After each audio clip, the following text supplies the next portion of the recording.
Liftoff will start in T-minus 10 seconds. 10, 9, 8, 7, 6, 5, 4, 3, 2, 1. We have ignition. It's time! 17 seconds from Game 7 or from championship number 6. Jordan open. Chicago with the lead. Harden got a piece of it. It comes off. The Chicago Bulls have won their 6th NBA championship. Tying run at second, 2 out. Palmero over the head of Jenks. Uribe charges, throws, out! And the White Sox have won the World Series. To the far side around the 8-yard line to Hester. Under it and to the middle with the 15 to the 20, breaks free of the 25 to the 30, to the outside, 40, midfield, 40, 30 to the coast, 20, 15, Hester 5. Oh! Touchdown!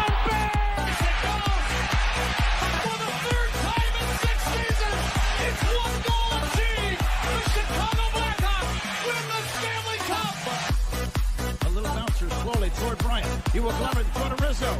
It's in time. And the Chicago Cubs win the World Series.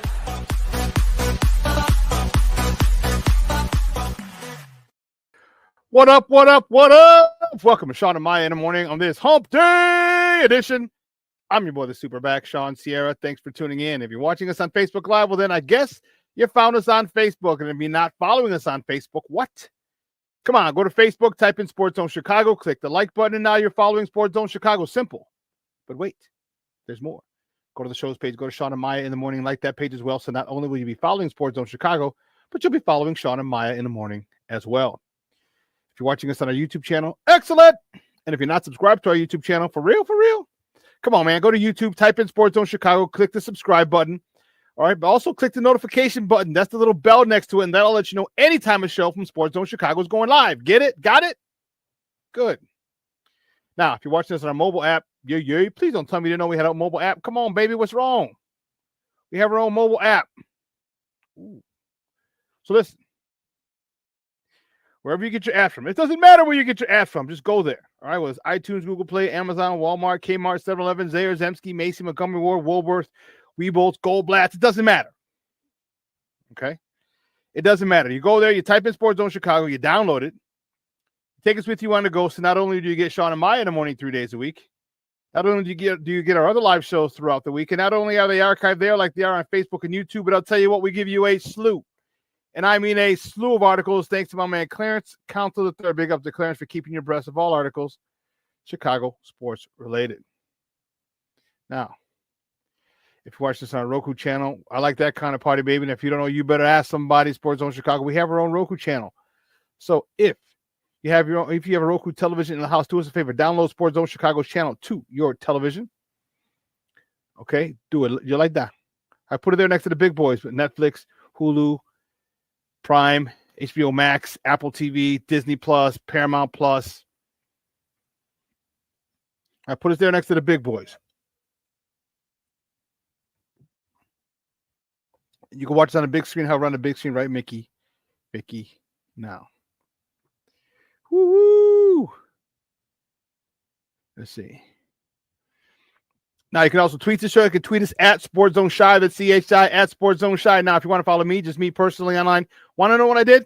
Let me tell you what I did. I made it nice and easy for you folks. Nice and easy. One handle for Facebook, Twitter, Instagram, Snapchat, and TikTok. All one handle at the Shawn Sierra. Listen, we got a great show for you, and but I need you to get interactive. So whatever platform you're watching us on, whether it's Facebook, YouTube, or our mobile app, leave a question or comment on that platform. It'll come up here in the thread. We'll put it up on the screen. We'll incorporate it into the show. And that, my peoples, is what makes this the best morning Chicago sports talk show around. And that's you. So bring them all, baby. Questions, comments, smart-ass remarks, because ain't nobody scared over here. I like The Rock said, don't sing it, baby. Just bring it. Let's check the comments. Let's check the chat, because the chat is moving. Yeah. Grooving, yeah. Cornelius Squalls checking in early. What up? Sports owners, Cornelius. Mr. Shorty's in the house. What's up, Papa? Thank you for tuning in. I appreciate it. Mashawn Walls in the Mickey Picky house. He says a happy hump day. What up? Levette Lee's in the house. She says happy hump day, y'all. Happy hump day to everybody. Brandon Schutz getting it in. What's up, Papa? Thank you for tuning in. He says good morning. Happy hump day. I like it. I like it a lot. And other pleasantries. Listen, I don't know a lot about a lot, but I do know this. Oh, my man, as we speak, King Booker World checking in. What's up, Papa? Thank you for tuning in. I appreciate it. Appreciate you. He says, salute, chat, and Shawn. Listen, I don't know a lot about a lot, but I do know this. More of the usual suspects will chime in as the show goes on. Look at it. We keep coming in as we speak. My man Black Diamond checking in. What's up, Papa? Thank you for tuning in. I appreciate you. Man, we got a great show for you. We got a lot to talk. We got some Bulls to talk. We got a little White Sox to talk. I know. What? White Sox? What? Yes, I know. I know.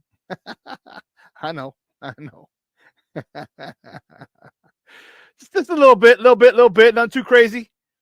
All right, of course, we got a lot of Bears talk. We got to see the Brain Trust up at Hallis Hall the other day, and I think we know who's in charge. I think we know who's running shit.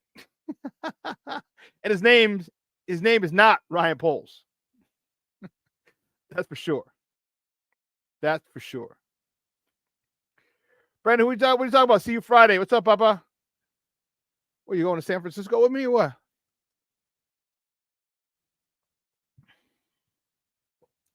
What do you mean, Brandon? Let me know. We got a lot of Bears talk. Thomas Brown back on the grass today as the interim head coach for the first time. Okay, with the players.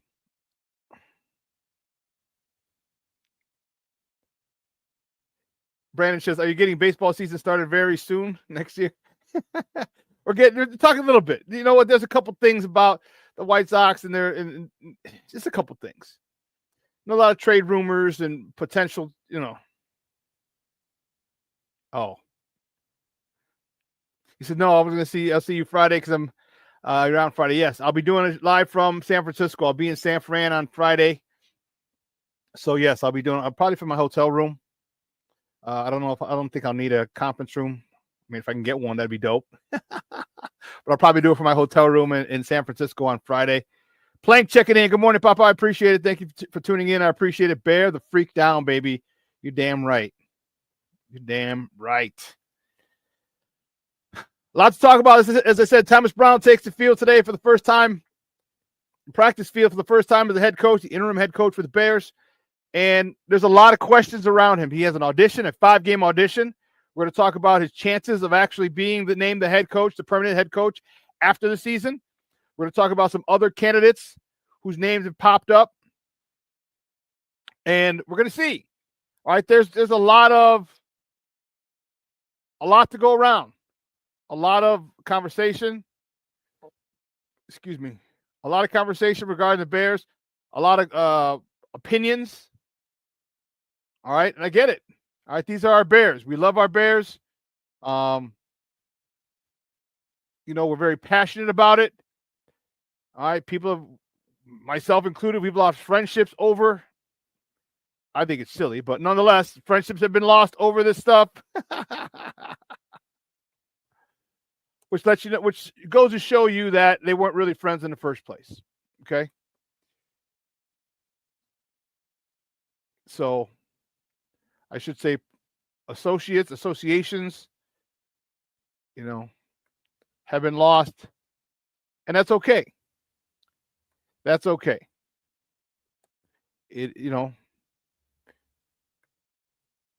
As a popular phrase around the world goes, it is what it is.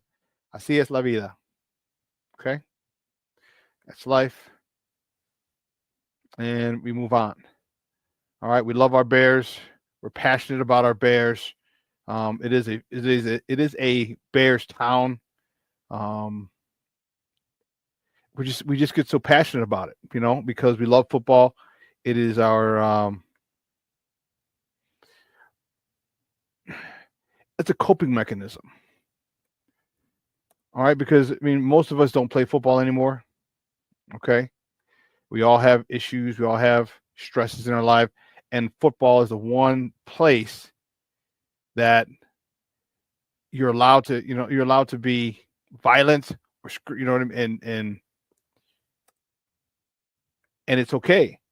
And to live vicariously through that is what a lot of people need. Most of us need, because life does stress us out. Let's keep it a buck. Life stresses us out.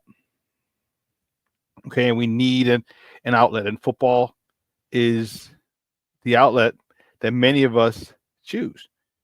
All right. It's good to see when your team imposes its will on other teams. Okay, the way we did for so long. I know we only have one Super Bowl to show for it, but you know what I mean. So, lots to talk about, and I'm excited about it. Let's see who else. Anyone else check in?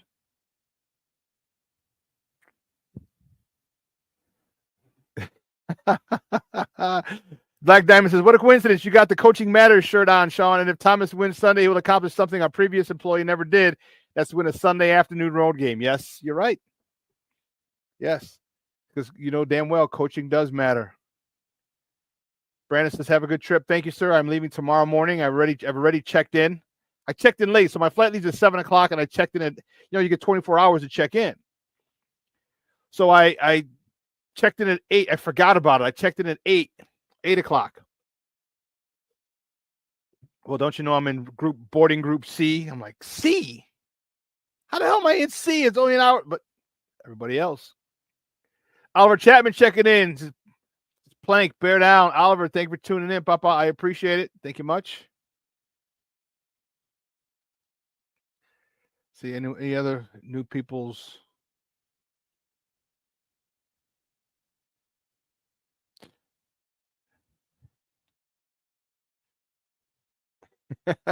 Brandon Justice, I say good morning to a smoke, the drink, or the smokers. Do I show on Saturday? Yeah, show up on Saturday with the smoke fellas.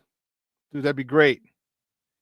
Mr. Shorty says, Thomas Brown must be our diamond in the rough. That would mean Eberflus hired our next coach, not George, not Kevin, not Poles. We need this luck on our damn side. I can't argue that point, Papa. I cannot argue that point.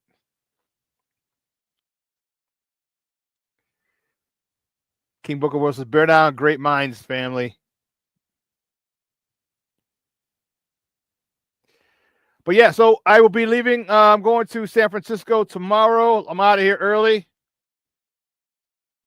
Unfortunately, I have a layover in Phoenix. So I got this ticket the day, I'll tell you when I got the ticket, the day the dates came out. We knew we were playing San Francisco. All right, at San Fran.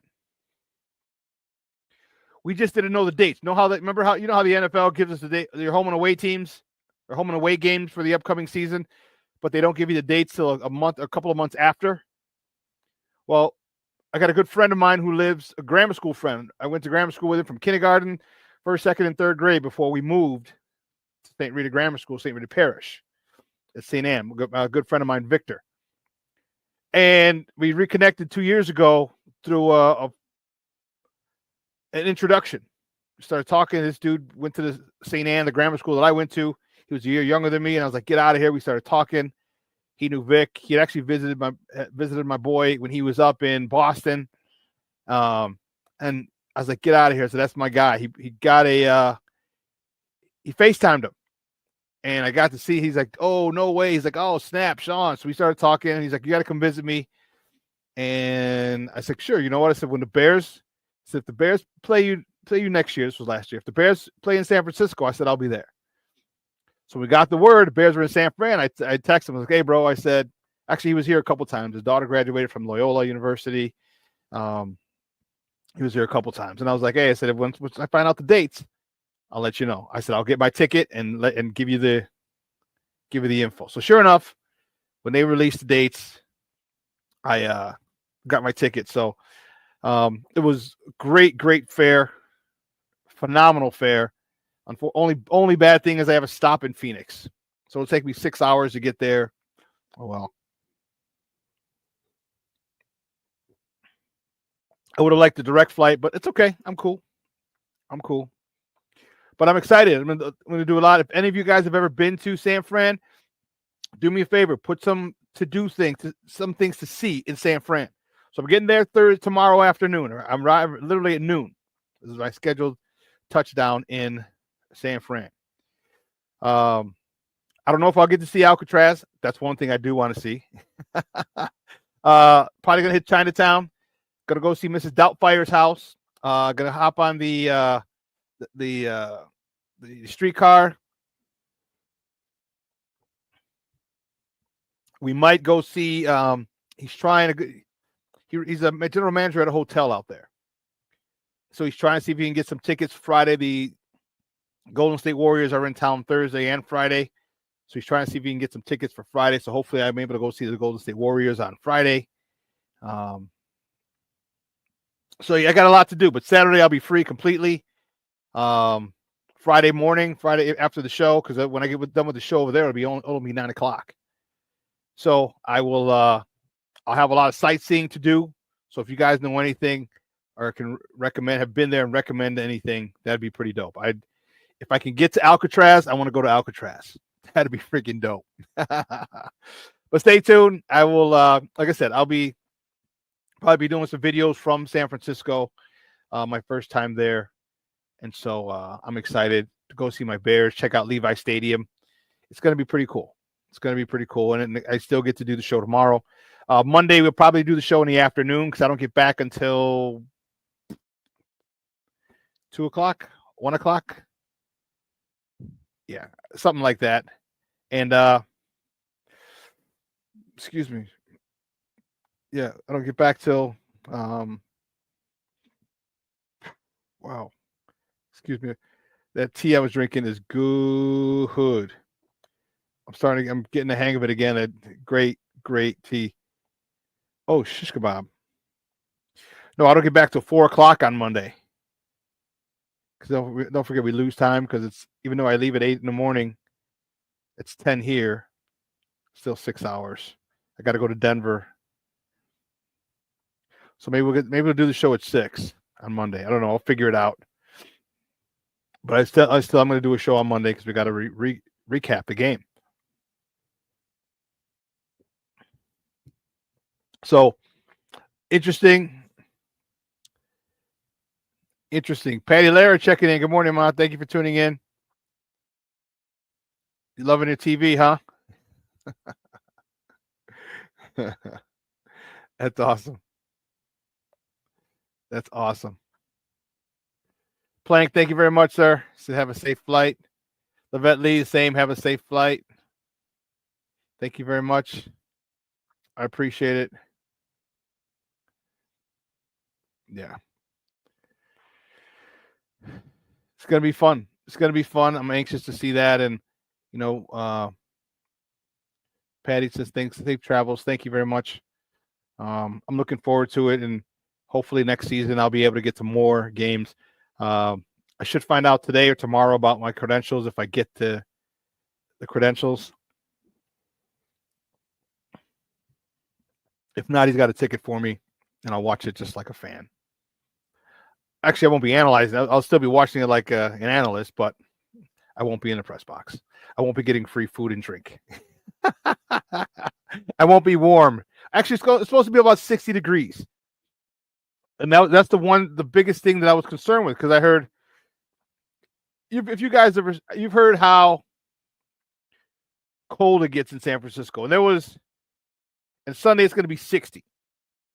It's going to be, wow, 62 on Thursday, 63 on Friday, 60 on Saturday, 60 on Sunday, 63 on Monday, but I leave in the morning, so it doesn't matter. So it'll be 60, so it'll be nice. So that lets me know I'll bring my golf pants, the thin Nike golf pants that I have. I'll bring those, and I'll wear those either to the game. Bring my Chicago Bears shoes, the whole nine.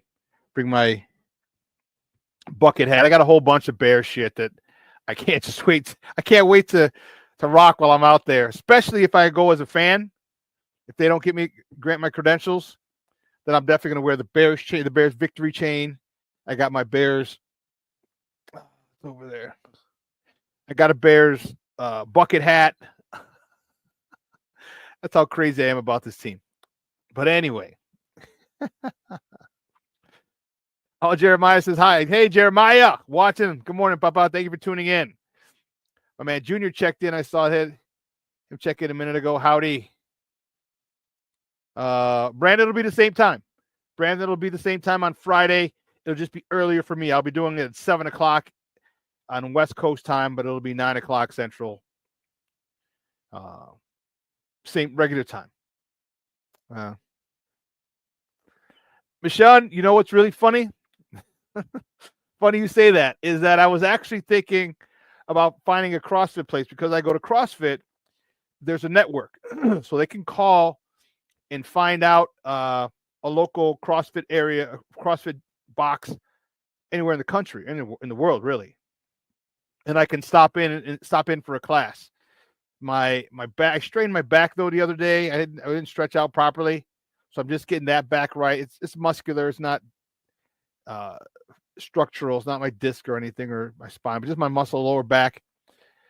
So I'm still thinking about it. I don't know. I might end up going to a CrossFit gym maybe Friday morning after the show over there. Because remember, I'm going to get done with the show at 9 o'clock in San Francisco. So if there's like a 10 o'clock class or noon class, we'll get it in over there. So that's funny you say that. Funny you say that.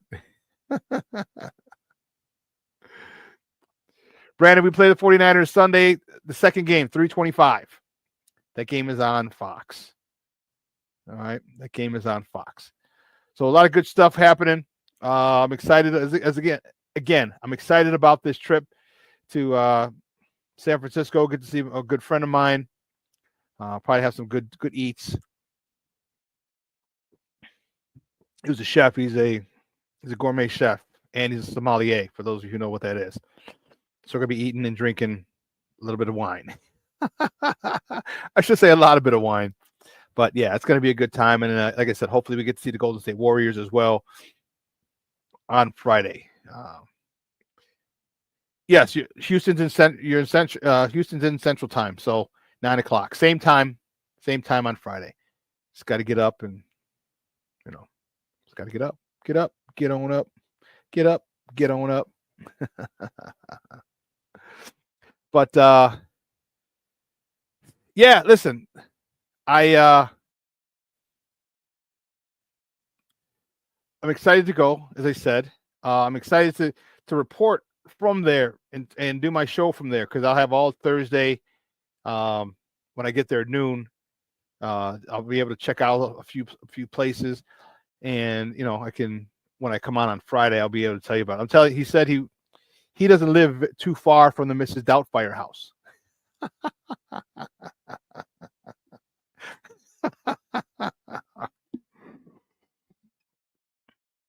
And I know that sounds weird, but it's something. If we're all of a certain age, and many of us are a little older, Mrs. Doubtfire was a great movie, great movie.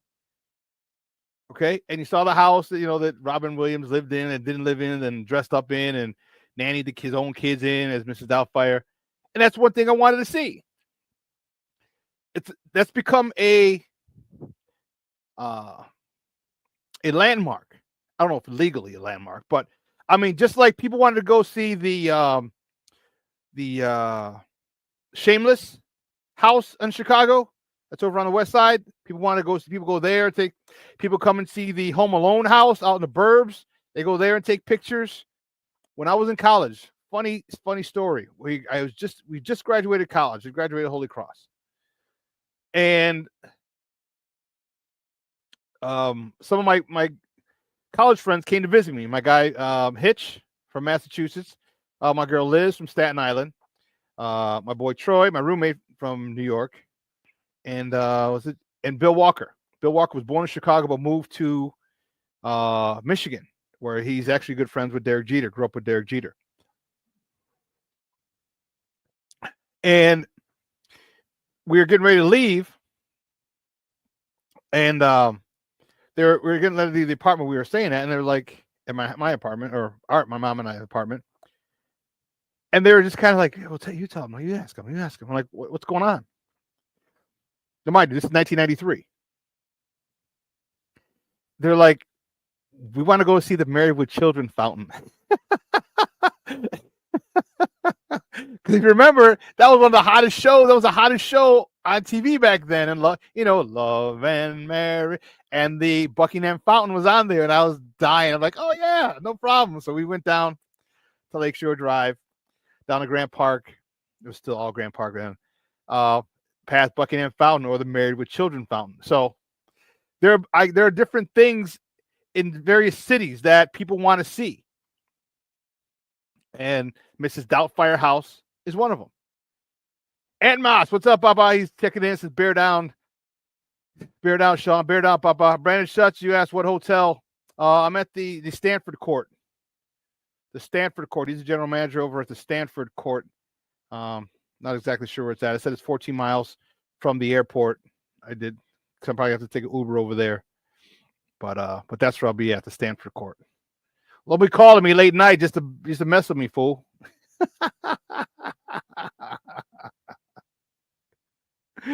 Oh, man. But listen, let's take a quick break. And on the other side of the break, we will get to top of the morning topics. Oh, Franco Dow checking in. What's up, Papa? I said, dude, not kidding. Working from home, watching Married with Children now. That is awesome. That is, Frank. It's the first time I'm checking and seeing you in the thread. What's up, Papa? I appreciate you checking this out. I'm telling you, Married with Children was my favorite show for the longest time. Longest time. When it was on, in reruns, and then Seinfeld took it over, unfortunately. But it's still my number 2 favorite show of all time. But Married with Children, and Al Bundy is still my hero. I have a Al Bundy t-shirt, a jersey t-shirt says Polk High 33. I have one that says a no ma'am t-shirt. If any of you guys know what the no ma'am t-shirt, I'll have to wear that soon. Mr. Shorty says, I promote your show on BC and Bear Country Podcast, BCP, quite a bit, Shawn. Love your show, man. Hey, you know what? I appreciate you, dude. I appreciate you. I got a tip that you and Aldo were promoted the other day, and I appreciate it, bro. I went and checked it out, and much love, and I really appreciate it. And that's the cool thing, man. You know, there's no room for hate. We can differ on opinions and shit like that. We don't got to talk shit about people because they view things differently. You know what I mean? And I appreciate that, man. I appreciate it a lot. It means a lot to me. Thank you. Hats off to you and Aldo for doing that. You know, I appreciate it. Yeah. Black Diamond, Shawn, Al is God. Yes, he is. Yes, he is. And then you know why he's a god? Because so what does he do after Peg, who was hot as hell in the show? He goes from Peggy to Sofia Vergara. He goes from Peggy to Sofia Vergara. If that doesn't make you the man, that doesn't make you a god, I don't know what does. You upgraded because I thought Peggy was fine. Sexy, little sexy self. Then he goes from her to Sofia Vergara.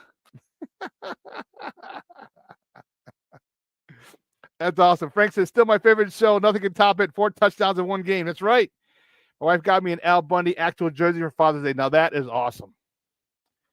That is awesome.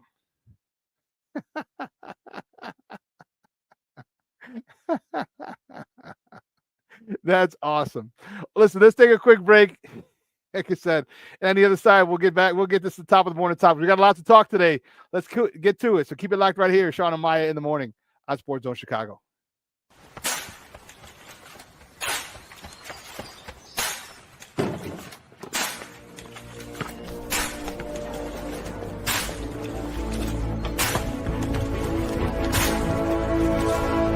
Move it!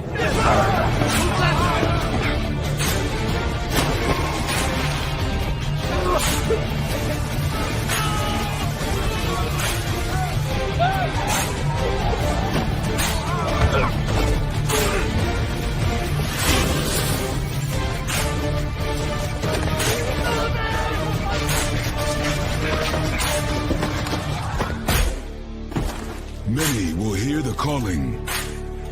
Few will earn the title. United States Marine. The few, the proud, the Marines.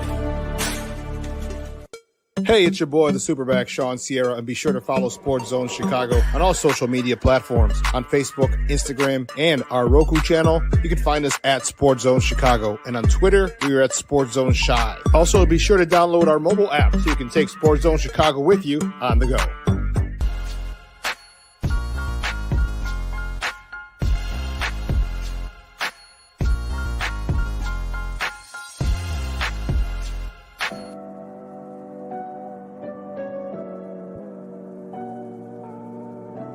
How do you take care of your mind health? For my mental health, I meditate in the mornings. I have my dogs. They're the best. I just find ways that help me just relax. Finding things that make me happy, like being close to my family. I meditate a lot and read books. I have hobbies outside of the game. I'm able to switch off. I'm able to turn my brain off from the game of basketball. Your mind health matters. Your mind health matters.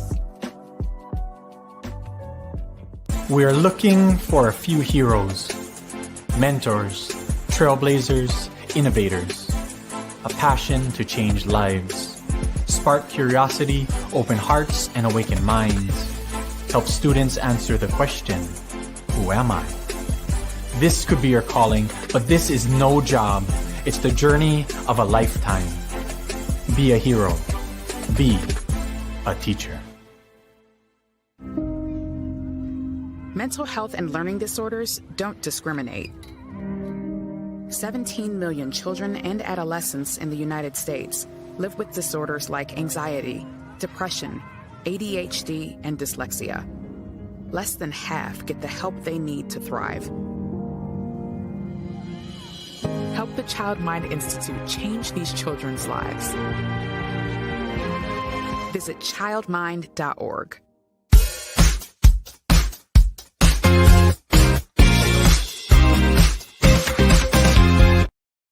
So I started the day with our first team meeting.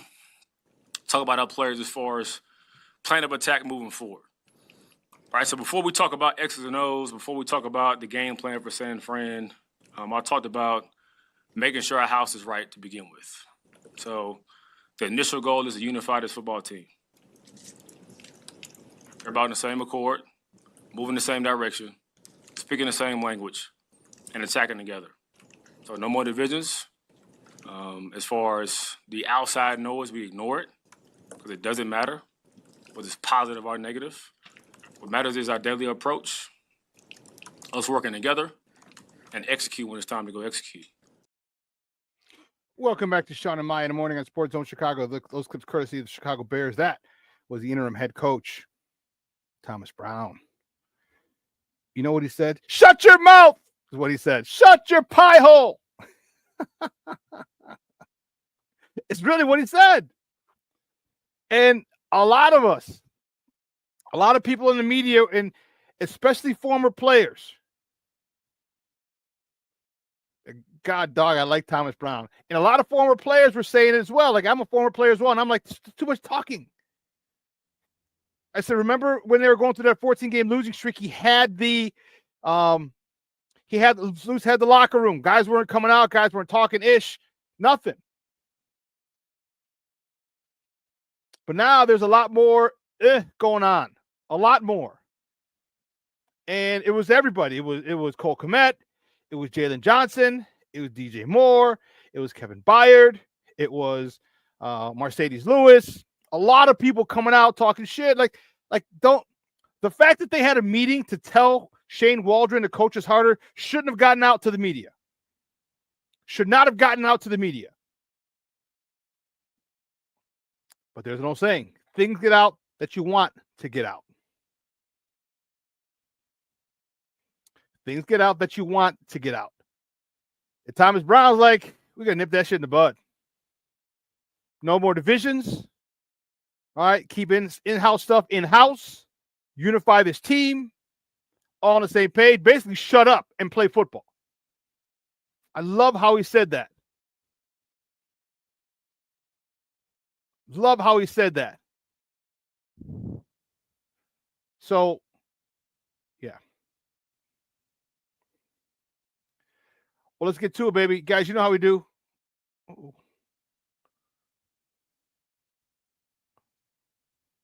Guys, you know how we do the first segment of every show. It's called Top of the Morning. It won't come just when you want it.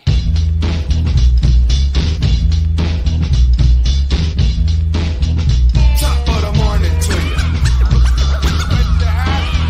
Top of the morning to you. Top of the morning to you. First top of the morning topic, the Blackhawks. The Blackhawks, they host the Boston Bruins tonight at the United Center. Puck drop is at 6:30 Central. You can catch that game if you don't have Comcast, on Chicago Sports Network, or listen to it on their flagship station, 7:20 a.m. Can you still believe that there's still issues with that? There's still issues with that. Like, come on, man. It's pettiness on the part of Comcast. Pettiness. Can't see again, who wants to see the White Sox? Blackhawks are playing like shit. The Bulls, exciting but losing. But still, we want to see it, damn it. We still want to see it. And it's crazy. Comcast, and they were saying how Comcast is charging $11, $12, $18, I don't remember. But they charge you for a regional sports fee. And you got to, if you have Comcast, make sure you check it and make sure that they deduct the fee or they refund the fee. All right, because they don't have one. They don't have Chicago Sports Network. If they do, then the fee's fine, but they can't charge you for something that they don't provide. So check it out if you do have Comcast. Like I said, unfortunately, we have AT&T Uverse, so they're good with AT&T Uverse. Hold on, what's going on? All right, the Warriors just got picked up to go to CrossFit. The Blackhawks, they host the Bruins tonight. Man, can't wait to see it. I want to see Connor Bedard. He scored a goal in his last game, had a goal and an assist. Let's keep that going. Let's keep that going. The next top of the morning topic, the Bulls. Only the Bulls. Only the Bulls. The Bulls travel to San Antonio to play the Spurs tomorrow.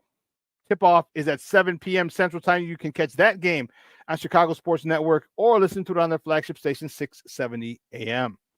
The Bulls are a young, exciting team. Josh Giddey in their win against the Brooklyn Nets the other day had a triple-double, his first triple-double as a Bull. And I'm telling you, Matas Bucelis is a stud. I think he was the not only the Bulls' leading scorer, but the game high. Matas Bucelis. This kid is nicey. I've mentioned him a lot of times, and this kid,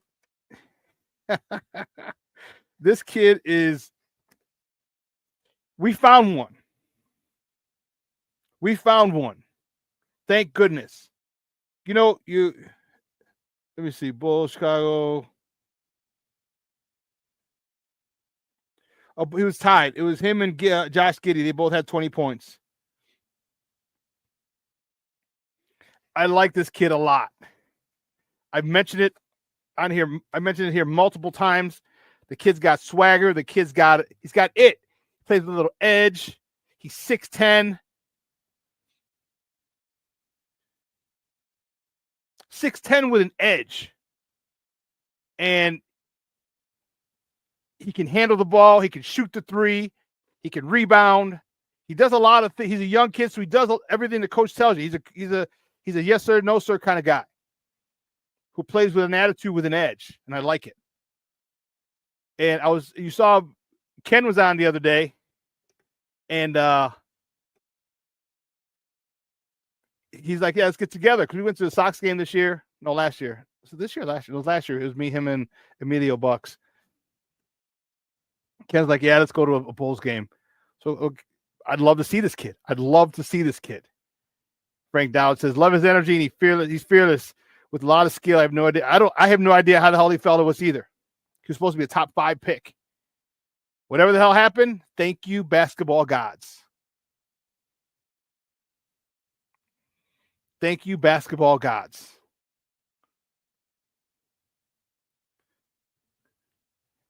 Keeping it moving. The next top of the morning topic, the Bears are back at practice today as they get ready for Sunday's matchup with the San Francisco 49ers out in Santa Clara, California at Levi Stadium. Kickoff is the afternoon game, 3:25 Central. You can catch that game on Fox 32 or listen to it on the Bears flagship station, ESPN 1000, AM 1000. A lot of storylines here. They are beat up. Top two running backs are out. Left tackles out. The San Francisco 49ers are hurting. They're hurting. And they're ripe for the picking. This is a game that we have a good chance to win. Brock Purdy's been, if he's even playing. I think our defense needs to step up and take control of this game. I think our defense can do that. And I think they need to. I think they need to because it's time. All right, we've seen far too many situations.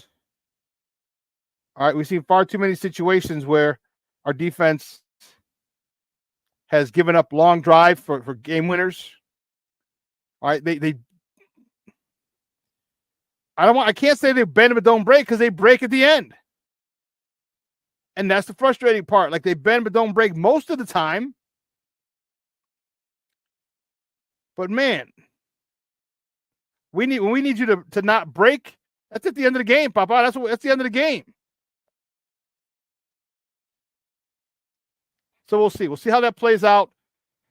But I think the defense needs a big game. We need a big game out of Montez Sweat. We need a big game out of that secondary. I need TJ Edwards flying all over the place. Kyler Spidey Gordon. I need him flying all over the place.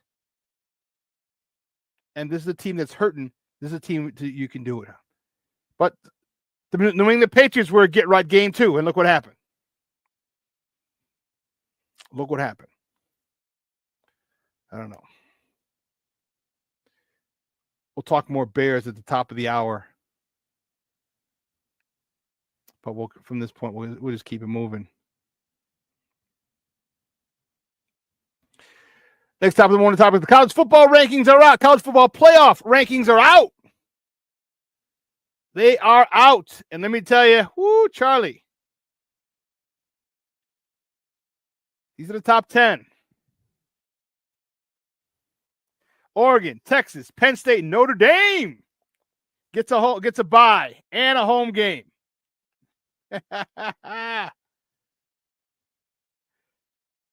Notre Dame gets to the top 4. This is the penultimate ranking, which means the second to last rankings, because you have the conference finals this week for a lot of people.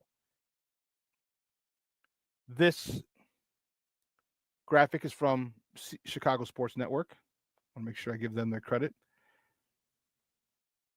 You got Penn State and Oregon, 1 versus 3.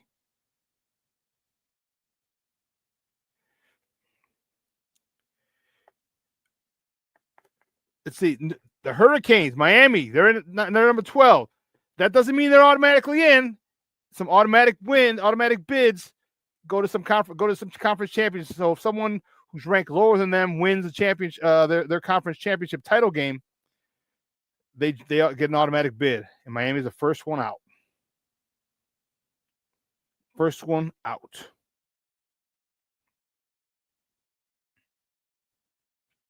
So this is going to be a great one. A great weekend. Because this greatly affects the college football playoff. Greatly affects it. And I love it. I think it's awesome. And people are always going to complain. You complain when there's 4 teams. You can have 60 teams. You can have every team make it, and then people are still going to complain. And that's okay.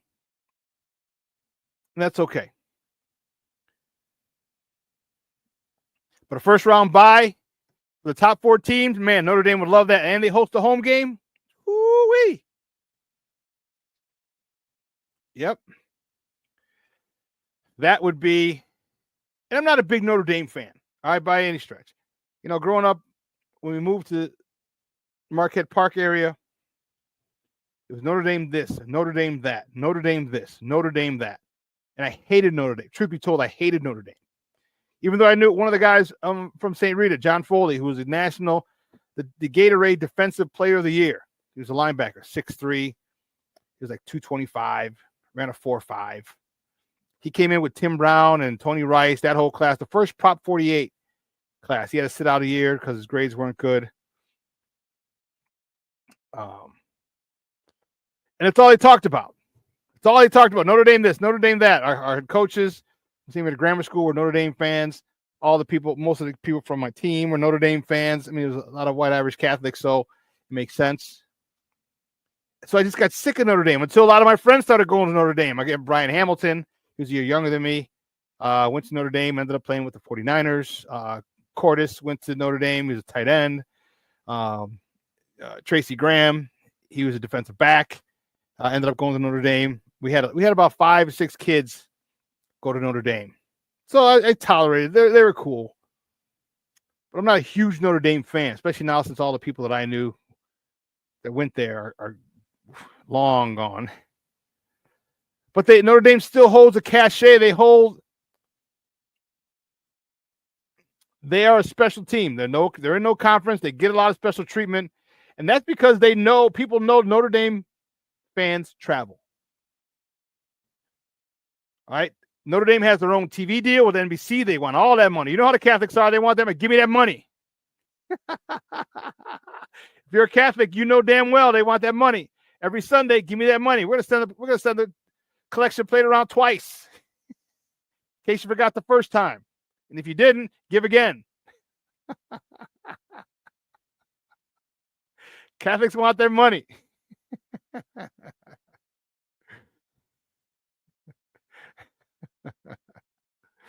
Franco Dowd says, my Irish. Oh, you went to Notre Dame. Excellent. Excellent. My high school sweetheart. Man. She was, whew. She ended up going to Notre Dame with Reggie Brooks and Jerome Bettis and all those guys. Yeah. Yep. Yeah, she ended up going to Notre Dame. Yeah, so did you see the way McCaffrey's leg looked when it imploded when he got injured? Yeah, that was crazy.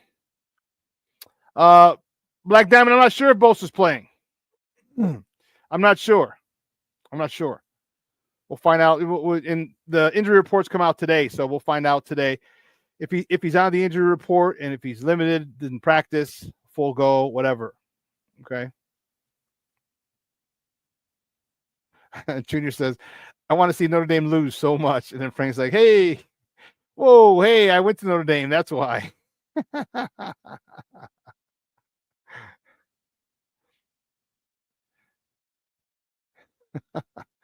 Oh, and that's right. Nick Setta, Pierre's little brother. So Nick Setta, if you're a Notre Dame fan, Frank, you remember years ago they had a kicker named Nick Setta. Well, we played with his older brother, was our kicker on the Chargers. Piero Setta. And we remember when he was still in high school. I want to say he went to Lockport. When he was in high school, before games, he'd be on the field. He'd be kicking 40, 50-yard field goals in high school. This was back, man, I was with the Chargers. So this is right around, and you were playing too. So, man, this was turn of the century. 97, 98, 99, maybe 2000. So 25 years ago, if you remember Nick Setta. Yeah, he's our good friend's younger brother. Oh, no shit, Frank, huh? Full ride to play hockey for Notre Dame. That's dope. And then Tommy Zibikowski, if you remember Tommy Zibikowski, he came and practiced with us one time. I'll never forget it. He came, his dad knew the general manager of our team, the Chargers, and he said he wanted his son's a stud quarterback DB, and he wanted his son to get to play. You know, basically what it is, play with older guys. You know, when you're a kid and you play with older guys, you get better. So when you go back to your age group, you're dominating. Well, that's what this guy wanted. He came to a practice or two. And he was a star quarterback at Buffalo Grove. And our general manager's like, no, he goes, lay off the kid, quarterback. And the dad's like, no. Let him get hit. But I was like, no, lay off the kid. And so one we got into a fight because one of the defensive players, those little bastards, hit him and knocked him down. And it wasn't a vicious hit. It wasn't a hit like Shedeur Sanders had to deal with. No, but he just hit him in the back. He knocked him down, and I was right there. And man, I forgot who it was. I hauled off and decked him. But yeah, so Tommy Zivikowski as well. We have a lot of Notre Dame connections.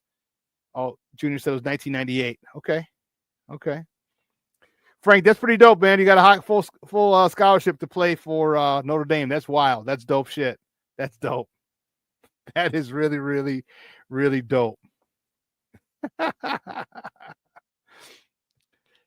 Next time, I want to topic the Sky. The Chicago Sky schedule is out, and they open up the season on May 17th at the Indiana Fever and Caitlin Clark. So my question is this: are they going to play at the small arena that the Fever play at, or are they going to play where the Pacers play?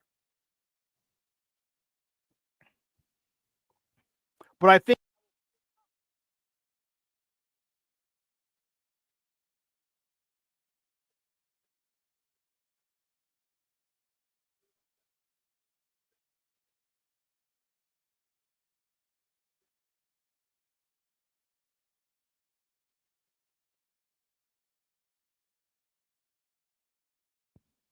sorry, you couldn't hear me for a second. I think I'll be in the house that day. Because I'd love to see it. I haven't seen the Sky play yet, especially now with Angel, not last year. So I want to see Angel Reese, Caitlin Clark. I want to see, I want to see these guys, these gals, these ladies, these ballers. And if it's at the place where the Pacers play, dude, they'll sell it out. They will sell it out. Number 1 versus number 2 pick. Come on, man. And she's not the number 2 pick, but probably number 1 versus number 2 in Rookie of the Year. Yeah.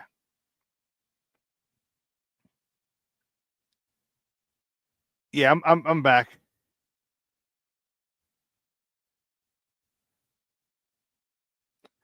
Nothing wrong with disrespecting different opinions. My Irish let me down like my Bears. High expectation, they shit the bed. Oh, we should be good. We should be. I inadvertently hit the mute button on my headphones. But anyway, yeah. So I'm excited. It's a couple games. I head down to for a game. Head down to the season opener for the Sky down in Naptown. That'd be a great time to go. I love it in Indianapolis. I got people down there. I can go visit, kick it with. But maybe go down Friday afternoon or Friday morning. Get a hotel Friday night, Saturday night. Excuse me, come back Sunday. That'd be a cool weekend to although that's spring training. Maybe go see Cub Sox the following week. Oh no, that's May. I said it, didn't it? I didn't say May. And I'm sorry. Why is it? It's not. It's March. March 17th is St. Patrick's Day. Oh, so I can still go to spring training. Okay. You asked, when was it built?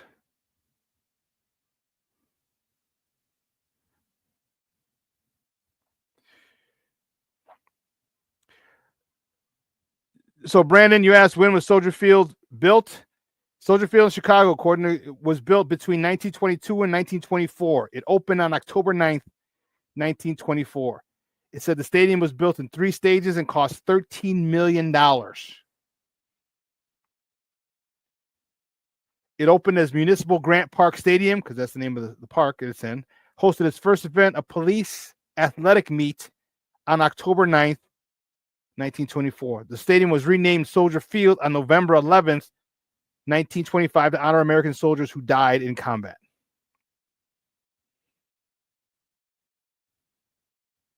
So hope that answers your question.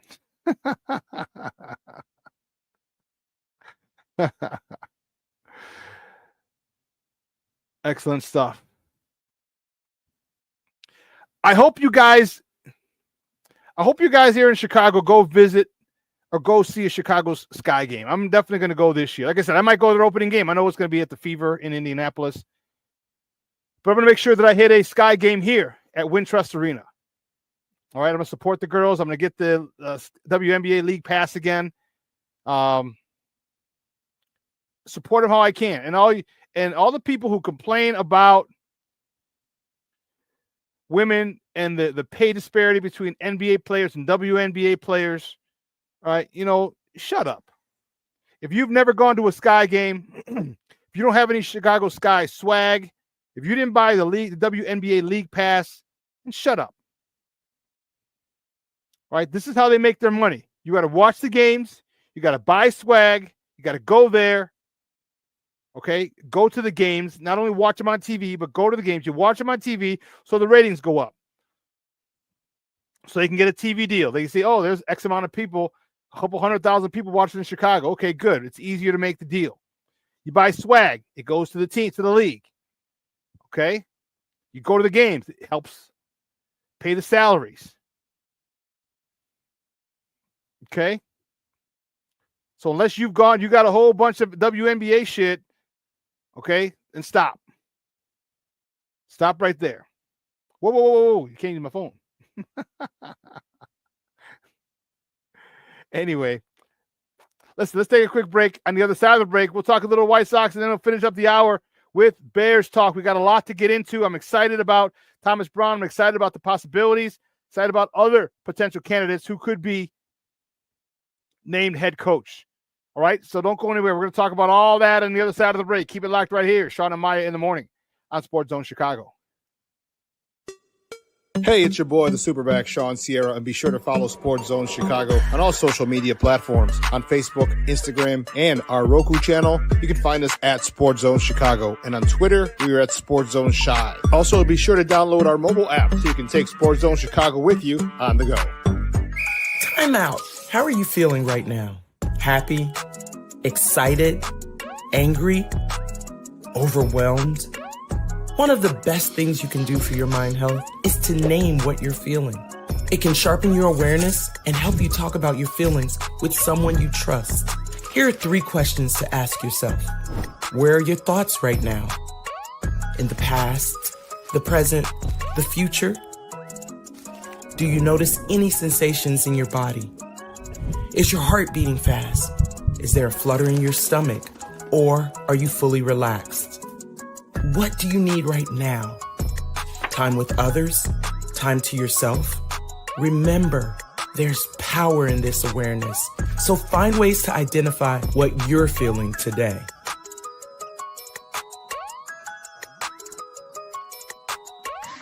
Hi, guys. Hey. Hi, Megan. Hey, Jessica. Megan, you're a tramp. Ryan Fitch told me you guys made out. Everybody knows. He said your breath smells like garbage. And he almost puked. He says you're the most desperate girl he knows, besides your mom. How many boyfriends does she have anyway? Lots? Your makeup makes you look like a clown. That zit is huge, zit face.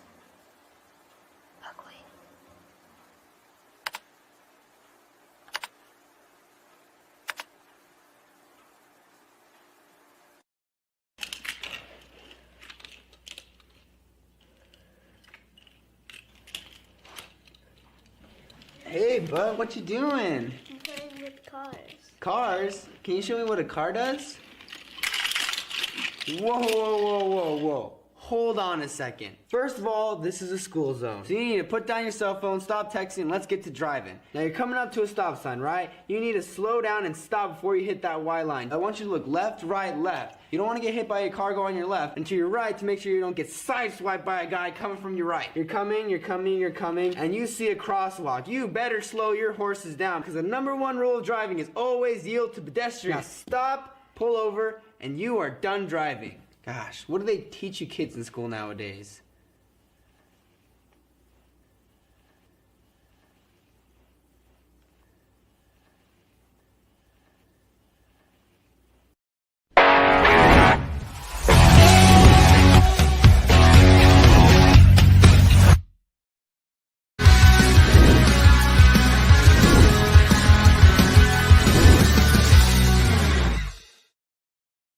My goal still remains is to make sure we build an organization that can have continued success both on and off the field. Now is that time. Now is the opportunity. We have some great attributes on our side. We have the greatest fans in the National Football League. I would argue we have the greatest fans in all of professional sports. One, the decision was made to terminate the employment of head coach Matt Eberflus. These are not easy decisions. These individuals have worked hard. Coach Eberflus worked hard. They have families. We understand that. And we tried to do everything in a professional manner. That decision was made on Friday. That was the first thing. The second thing, we made the decision and determination to promote Thomas Brown to interim head football coach of the Chicago Bears. It was the right time to make that decision. Thomas is incredibly bright. He's hardworking. He's grown up around the game. He's talented. He has great leadership capabilities. He's decisive and he's clear. Welcome back to Shawn and Maya in the morning on Sports Zone Chicago. Those clips courtesy of the Chicago Bears. That was Bears president Kevin Warren. And it was quite an interesting press conference. Quite.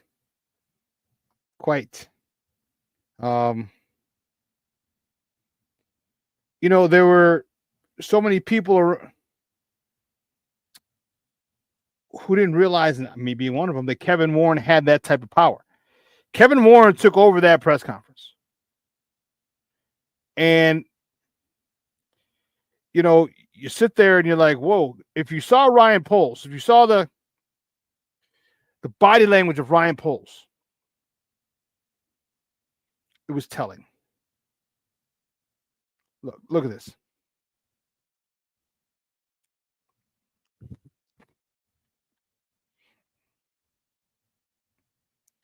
That was a thumbnail for the show. Oops. But also that was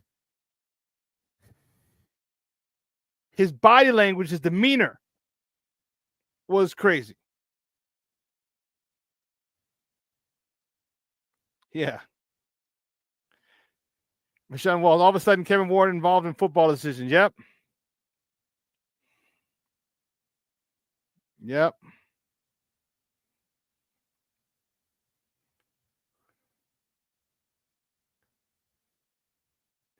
Shorty says, I'm coming home for Christmas next Saturday. Maybe I'll go to a Sky game. They're out of season.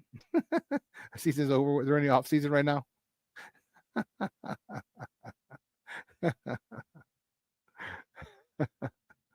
And Frank says, Brand is unfortunately remodeled by a blind man who thought an alien invasion was coming and made it look stupid. Yes, I agree. I was at the last game when they played Philadelphia in the playoffs and they lost. And the next day I drove by and man, it was crazy how they had all the seats out within a day. Just about all the seats were gone. That's nutso.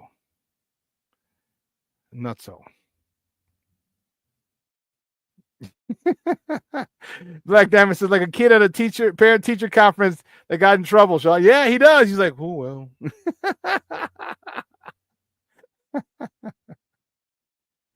He looks it. Real quick, let's talk a little White Sox. They're talking about. This is the one thing that I was annoyed with. All right, everybody's out. Here's the one thing. Everyone's always talking about. Get prospects. Trade Lewis Robert. Trade Garrett Crochet. Where's he going to go? Where's Lewis going to go? Where's Garrett going to go? My thought is nowhere. Why would we continue to even go? Why would fans? There's going to be some diehard fans. I'll probably end up going to a couple games. Why would fans going to go if you don't have any stars there and you want us to get excited over kids? You got us excited over the last group of kids. Remember the group of kids back in the was it 2000s or the 90s? These kids can play, like Alex Fernandez and all those guys. Give us a star. Lewis Robert is a star. Garrett Crochet is a star.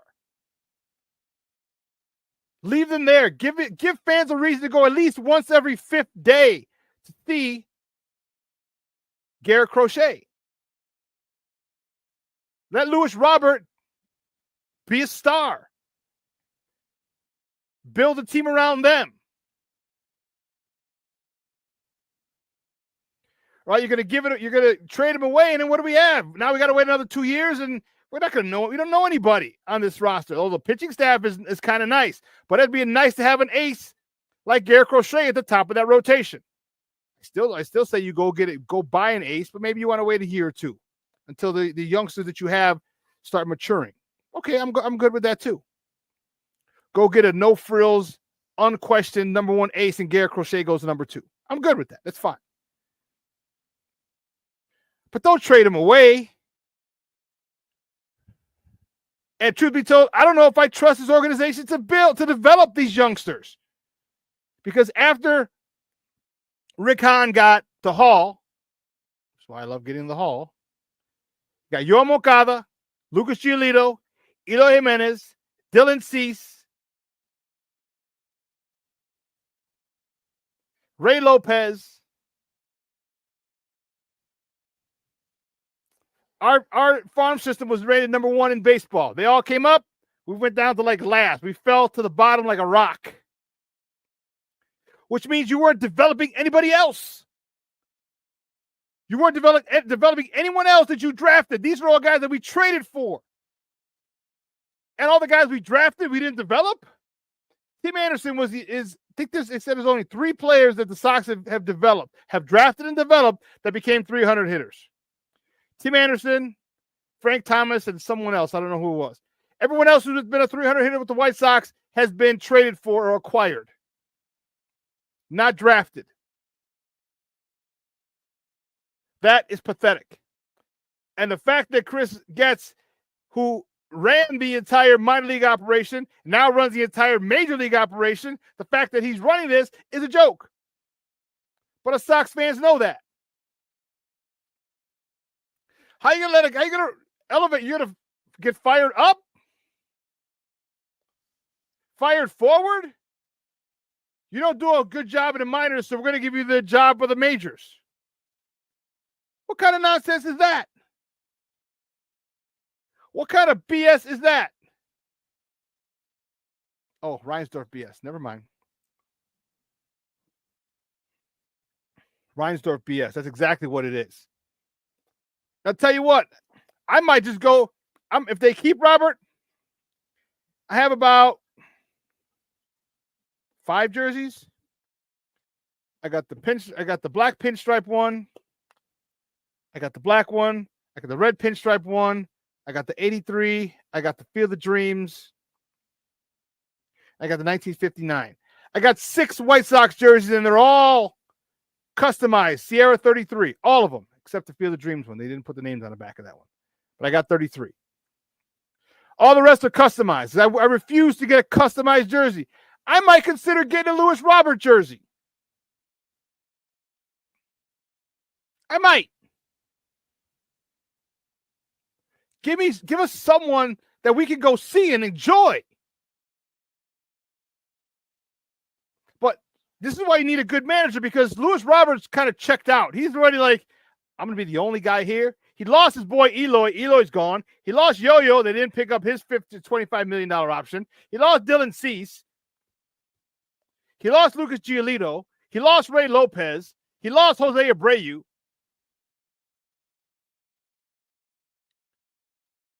You got to get him. You got to get him somebody who's going to make him want to play here.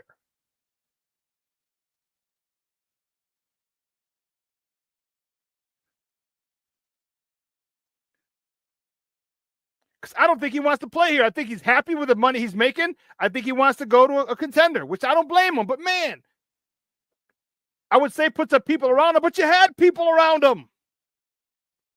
That's why my shirt is so important. Coaching matters. Imagine a great manager with that squad 3 years ago. Imagine Ozzie or Bruce Bochy or Joe Madden or Joe Girardi. Imagine those guys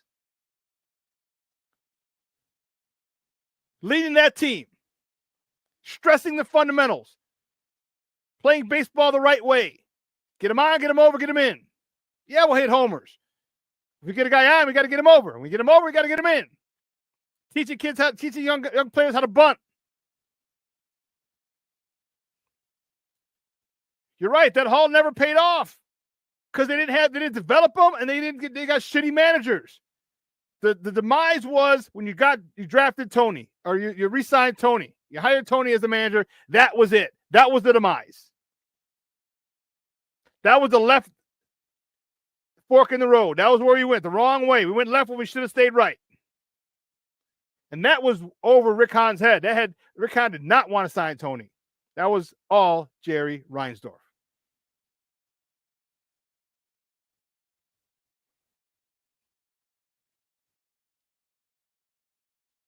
So now you got some pieces here. You still got Andrew Vaughn. You got Gavin Sheets.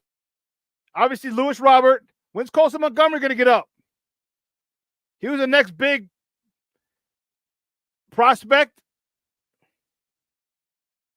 Put him in the right field.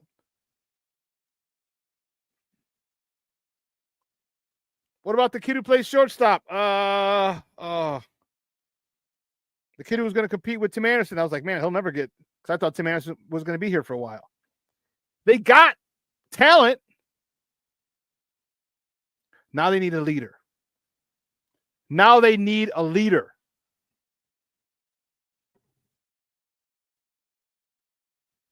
And although Grady Sizemore isn't going to be the manager next year, he is still going to be around. They're going to keep him on staff, which is cool for him.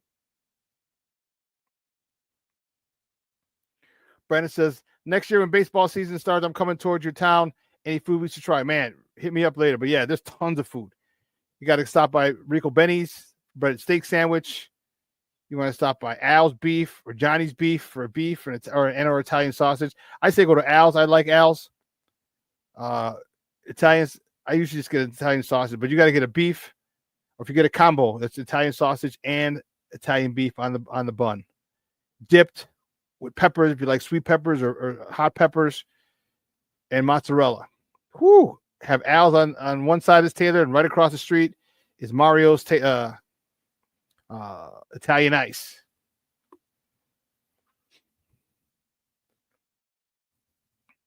Mr. Shirley says Al's was okay. Well, yeah, some people like Johnny's over in Forest Park.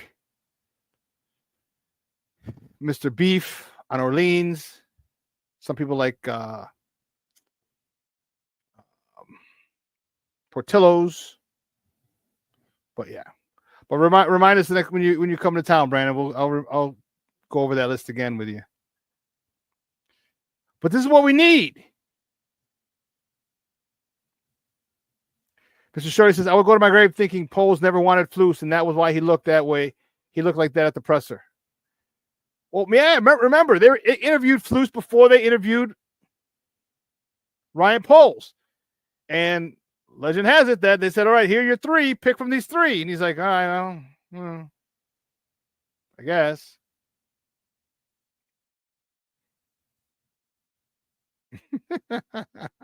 Mr. Shorty says, I'm an Italian beef connoisseur. I'm not trying to spell that word, so excuse me.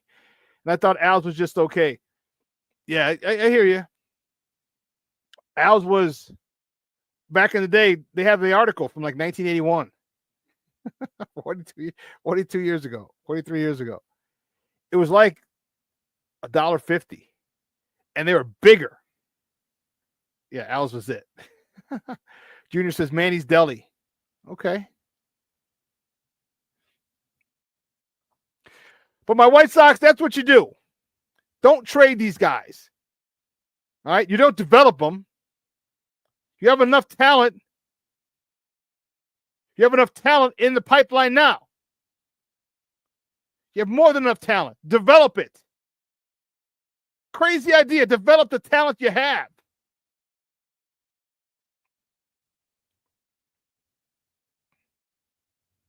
Pissing me off.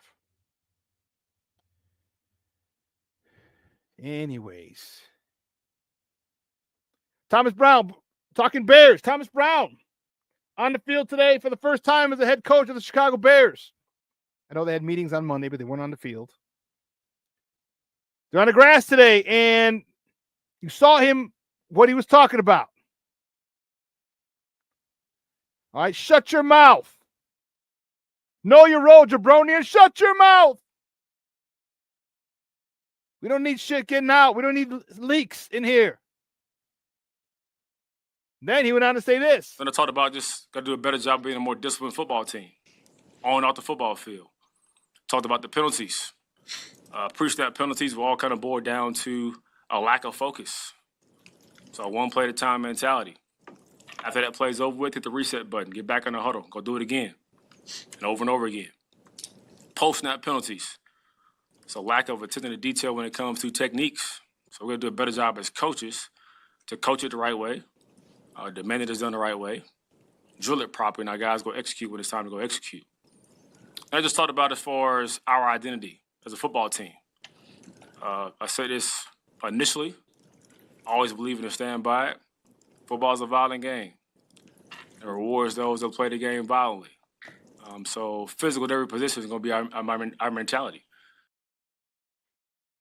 You see that little smirk he had? Football's a violent game. He said, and there's one thing that I love, a couple of things I love that he said. He goes, we're going to coach it. We're going to demand it. We're going to drill it. And then we're going to execute. We're going to coach it. We're going to demand it from our players. We're going to drill it into our players. And then we can execute.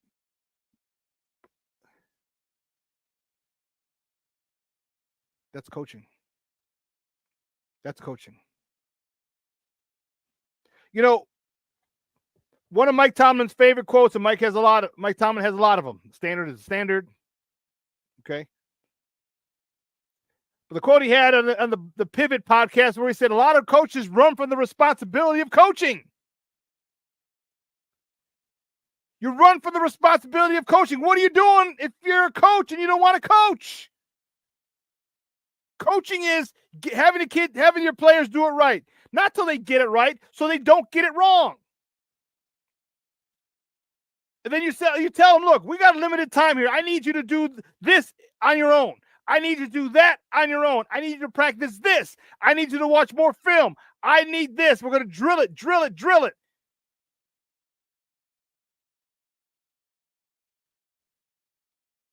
Plank, I hear that coaching matters somewhere. Yeah, some guy made that up. I don't know who it was. Sounds like a smart guy to me.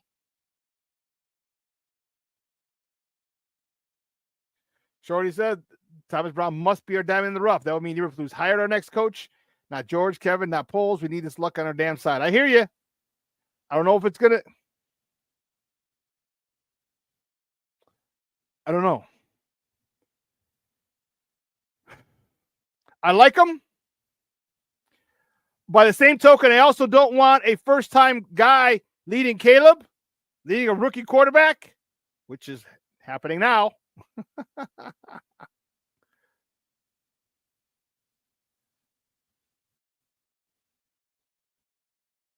But how is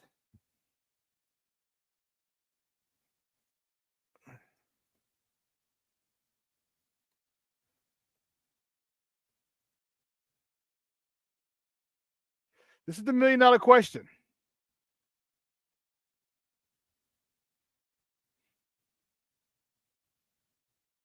How will Thomas Brown be evaluated?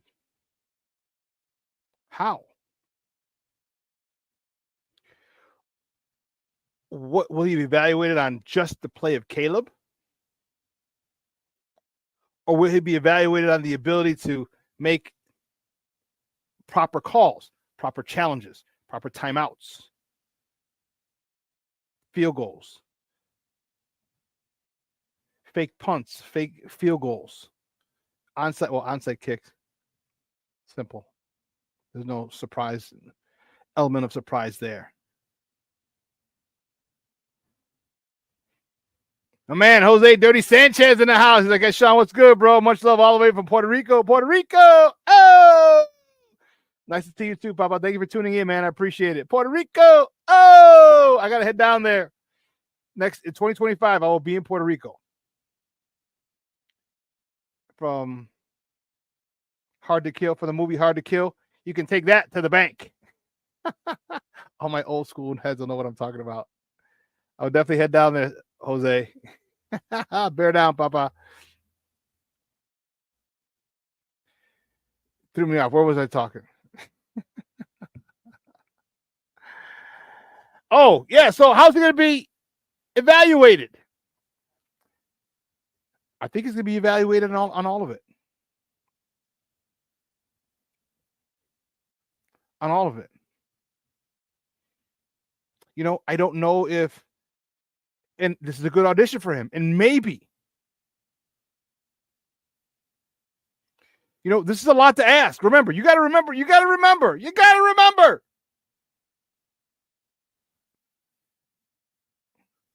This is his first time as a head coach. He's worked under great head coaches. He worked under Sean McVay. Sean McVay had a ringing endorsement of him when he was asked about Thomas Brown a couple of days ago.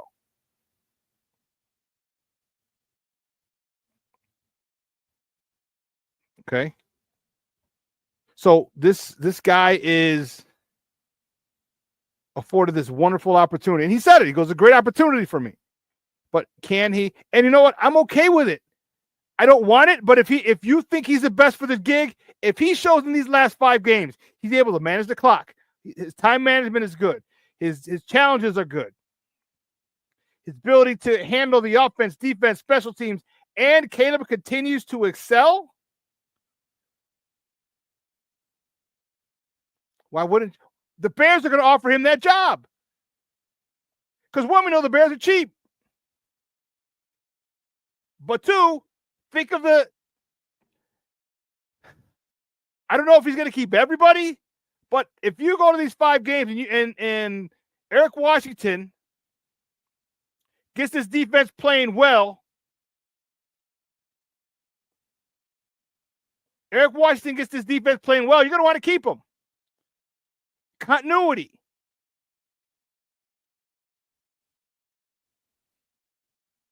You know? Everybody wants Ben Johnson. There's a whole bunch of people. But he's going to be evaluated by all these things. And it's not fair. But guess what? That's life. And if you can do it, guess what? You're going to be a head coach. He might not be ready yet. But I'll tell you what, if he gets Caleb Williams to continue his ascension, more touchdown passes, continued no turnovers. Shorty, I saw that. It was 7,500 on another one on DraftKings, I think it was. They're talking about on the radio yesterday. It was 75. I think DraftKings is who the score sponsors. Or sponsors the score. I don't have an account, but I wouldn't doubt that. I might actually have to ask someone to help me out, set up an account, and I'll put $100 on Caleb to win Offensive Rookie of the Year. Because I'll tell you what, those odds are going to drop. It's probably going to drop to 6,500, then 6,000, then 5,500. But that's a bet I'll take. I'll wager $100 on that. Believe that.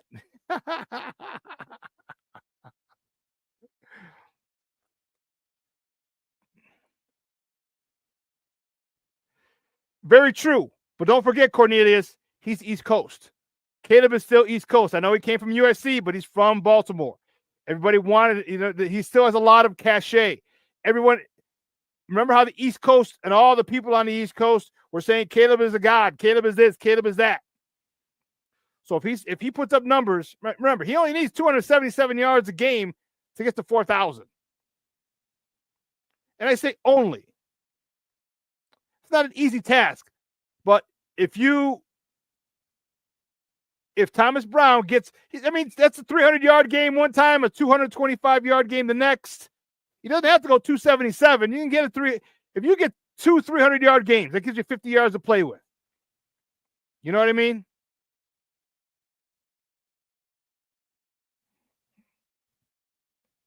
Jose Sanchez says, "Hey, Shawn, do you think these remaining games could present a good barometer as to what Thomas Brown can do with Caleb and the Bears?" Yeah, of course it is.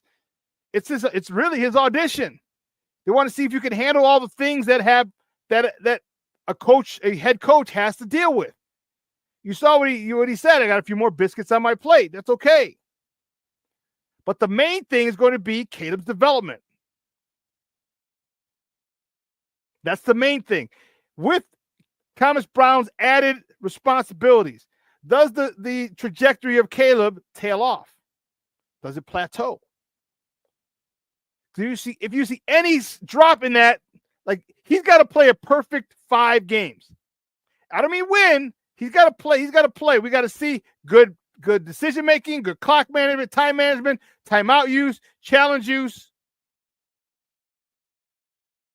and a steady increase in development of Caleb. That's for him just to have a shot at keeping his job. That's just to keep him having to have a shot. He's got to be perfect.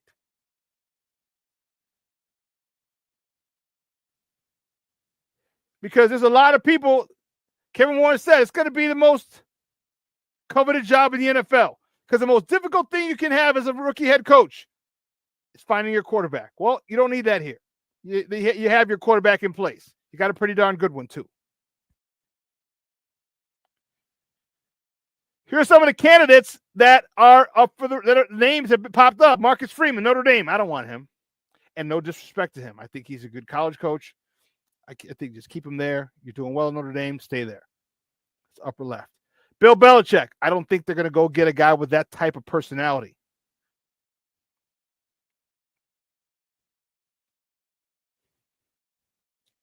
Bill Belichick is the GOAT.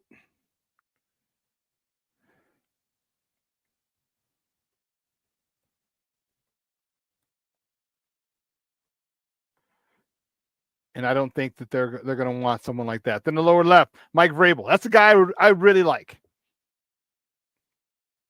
He's a defensive guy, but he's going to have to find an offensive coordinator. Now, if they find him, would he be willing to keep Thomas Brown as offensive coordinator? I think he would. But will Thomas Brown be willing to stay here after getting a taste of being a head coach? Or would he want to go somewhere else and try and carve his niche somewhere else? You got 3 games as an offensive coordinator, Thomas. You got 5 as a head coach / play caller. You have 8 games. In the middle, that's everyone's baby. It's the golden child, Ben Johnson. Detroit's offensive coordinator. Then, lower right-hand corner, one of Caleb's coaches from college at USC, Cliff Kingsbury.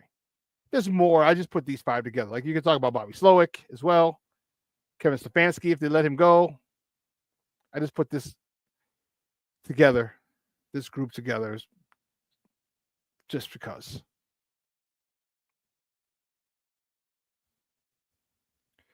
I personally want a guy who's done it before. I like Mike Vrabel. Now, if you get Mike Vrabel to keep Thomas Brown, now we're cooking with gas. Now we're cooking with gas, and I like that kind of party.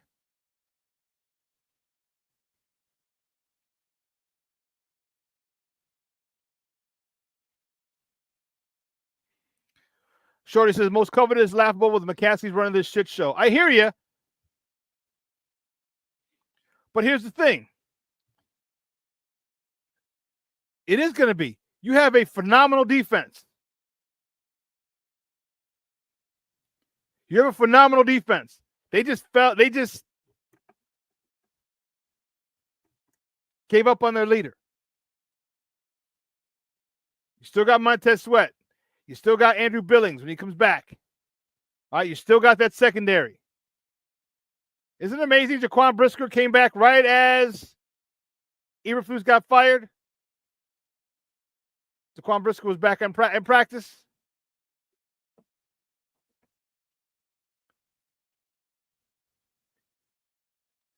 And then you have a quarterback. You have a rookie quarterback with DJ Moore here for the next 4 years. Your quarterback's here for the next 4 years. Roma Dunze's here for the next 4 years. Cole Kmet's here for the next couple of years. DeAndre Swift's here for the next couple of years. You just got to rebuild that offensive line. And this is what happens when you neglect the most important part of a football team, the offensive line.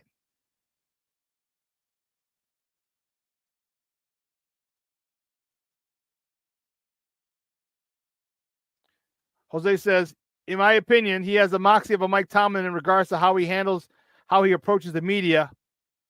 Hopefully, he can have the same effect with the Bears that a Tomlin has on the Steelers. You and me both.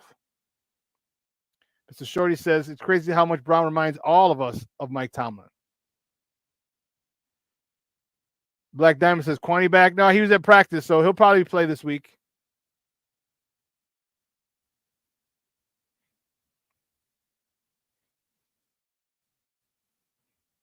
Cornelia says, it took Eberflus bungles to bring attention to how important time management and feel for the game is to a head coach. Yeah.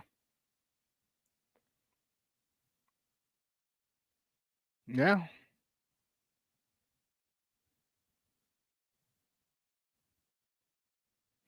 So Shorty says, Cornelius, now the Bears will overcorrect like they did with Fox. Yeah, it's possible. Because remember, again, this is not Ryan Poles' pick. I'm talking about Eberflus.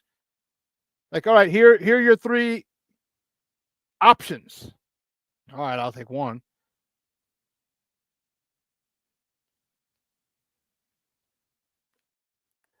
Kevin Warren went out of his way to say he's the point man. I'm sorry, that Ryan Poles is the point man. He meaning Ryan Poles.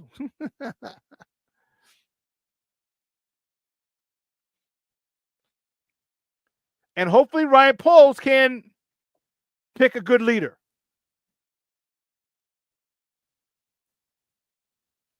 People talk about leader of men. Yeah, you need that.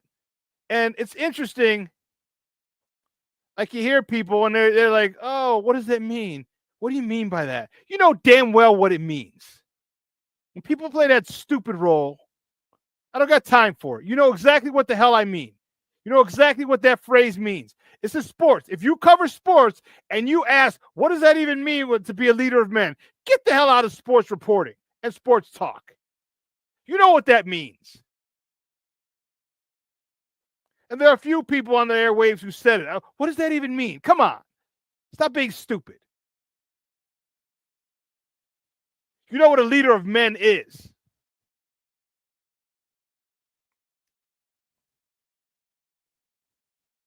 Like I said, my ideal thing would be to be an offense. For it to be an offensive guy, because I don't want this offensive coordinator leaving. Imagine if Mike Vrabel gets the gig.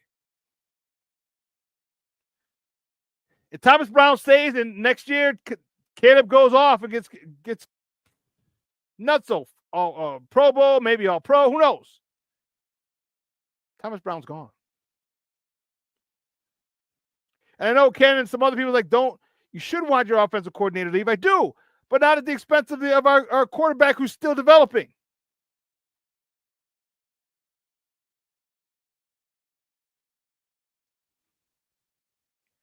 I told you the first year of coaching at your new level is the most important. Not saying you can't get good after that because you have poor coaching. No, it just makes it a lot easier.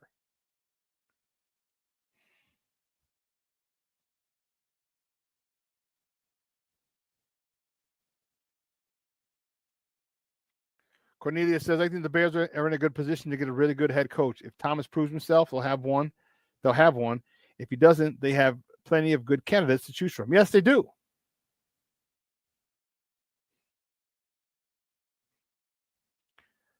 Jose says, facts, Shawn. I 100% agree with you. I find it ridiculous when people ask what a leader of men means. Come on. Yeah, stop playing stupid. When you start asking stupid questions, and whoever said there's no such thing as a stupid question is an idiot. Okay? Because if you played sports, if you worked for a living, you know what a leader of men is. And you know football is the alpha sport of alpha sports. I've said that a trillion times, and I'll say it a trillion more before I die. You need a leader who can control alphas, who can lead alphas.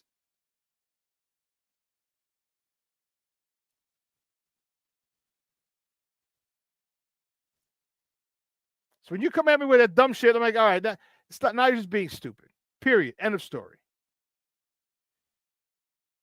We've all worked for bosses that were leaders of men, that were great leaders, that were able to lead alpha males or even alpha females on their team, whatever team it was, marketing, sales, accounting, whatever.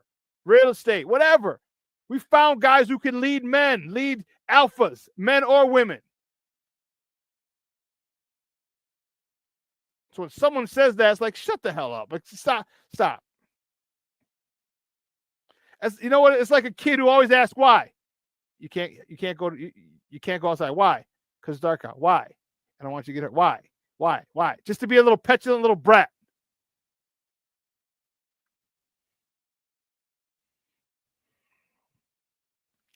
Technically, yes, Mashawn. He said it's the GM's job to hire a coach. Technically, yes, it is. But apparently, Kevin Warren's going to have a lot of input. Although Poles is going to be the point man. He's going to be the point man. Is he the trigger puller? Does he pull the trigger and hire, or does he have to ask you? Or do you give him the direction on who to hire? That's the question.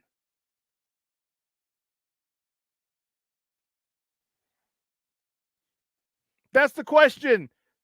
Who's in charge? Who's the boss? It's not Tony Danza. Shorty, yes, the Bears are the first team with a black president, black GM, black assistant GM, black head coach, black OC, black DC, and quarterback. Black quarterback, yes.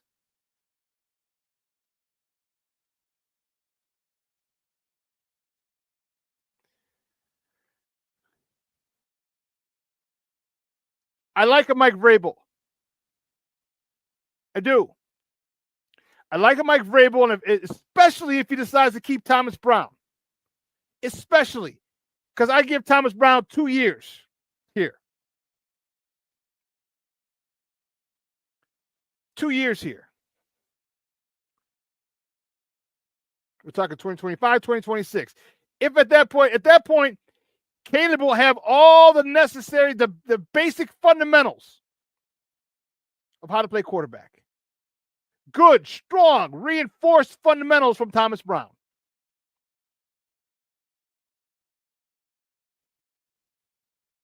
And he'll be able to do things with a new offensive play caller. Okay, you'll know what's the right thing to do, what the best thing to do is in certain situations, because you will have been drilled. What did he say? We're going to coach it, we're going to demand it, we're going to drill it, and players are going to execute. So when you get put in that situation, and everyone's all on board for Thomas Brown. I have not heard one disparaging remark about Thomas Brown and his ability to lead this team.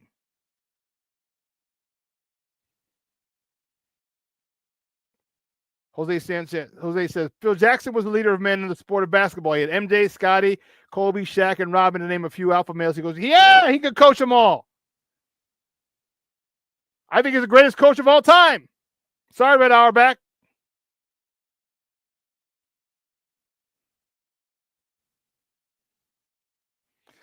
You know, holy shit, King Booker World, I never thought of this. This is a great point, King Booker World. I think Warren being involved is to make sure the McCaskies don't, quote-unquote, influence polls on the next hire. That's an interesting take, because apparently Ryan Poles wanted to fire him in the offseason. And the McCaskey said no. Then he wanted to fire him after the New England game. And the owner said no. King Booker World, that could be it. That I'd never thought of. That's a great take, King Booker World.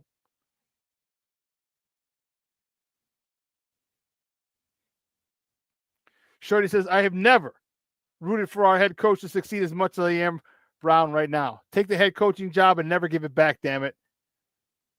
I would love it. I would absolutely love it if he did that. Because you know what you just did? You provided stability in an organization that has none. Plank agrees. Plank says, King Booker World, I agree. I absolutely agree, 100%. Jose Sanchez says, great point, King Booker World. You provide stability for a franchise that has none. What you'll do is you'll allow you and Caleb will go out, Andy Reid and Patrick Mahomes. It's like Andy Reid and Donovan McNabb back in the day.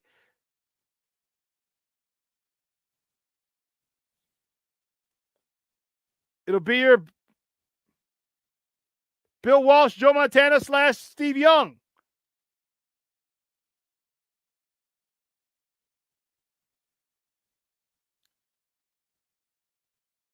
How nice would it be for us to realize we got our offensive coach, a head coach / play caller that develops and puts our quarterback in the best position and develops and makes him great.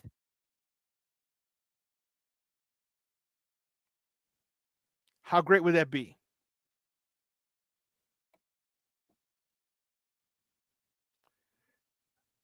Cue up "Oh Happy Day."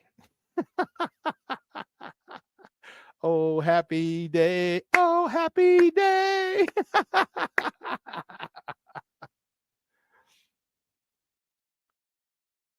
I hope he can do it.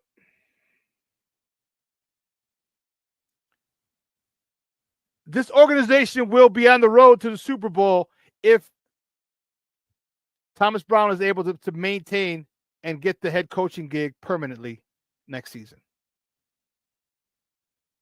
They're on the road to a Super Bowl. I don't know a lot about a lot, but I do know that. Because the thing that it seems like Thomas Brown is adamant about, he's talking about we coach it, we demand it, we drill it. These are fundamentals. These are fundamentals in every situation.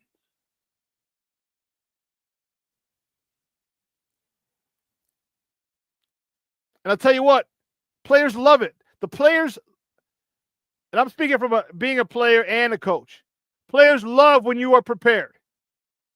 I'd rather over-prepare than under-prepare.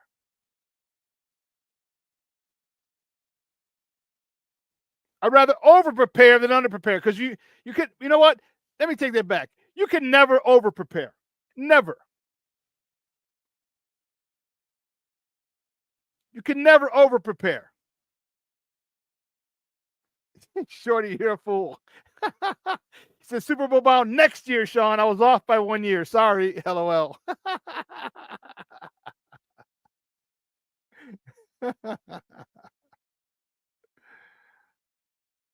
You know, and that's contingent on the coach, who they hire. How bad does he demand it? Remember, how many times have I told you?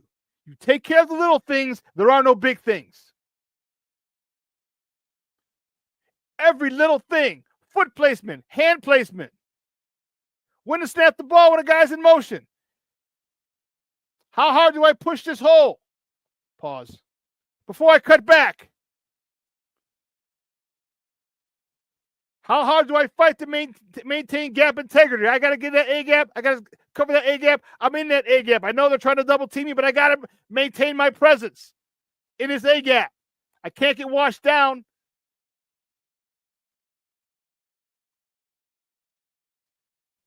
Hand placement, offensive lineman, discipline. He talked about that as well. How many God-blessed pre-snap penalties have we had that push us back from 3rd and 3 to 3rd and 8, 3rd and 2 to 3rd and 7, 3rd and 1 to 3rd and 6?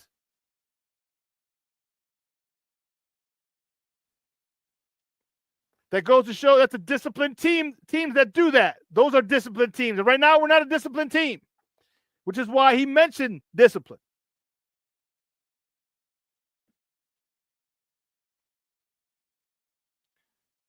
And I want to see Caleb take off. I want to see him become what everyone swore up and down he was going to be.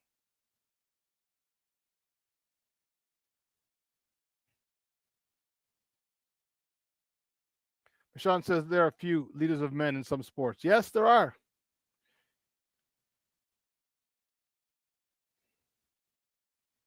King Booker Will says, I really want Brown to do well. I want him to show the world that all is needed is the opportunity. Yeah. Cue up Eminem. If you get one shot, one opportunity, get everything you ever wanted. Would you use it? Or let it slip away?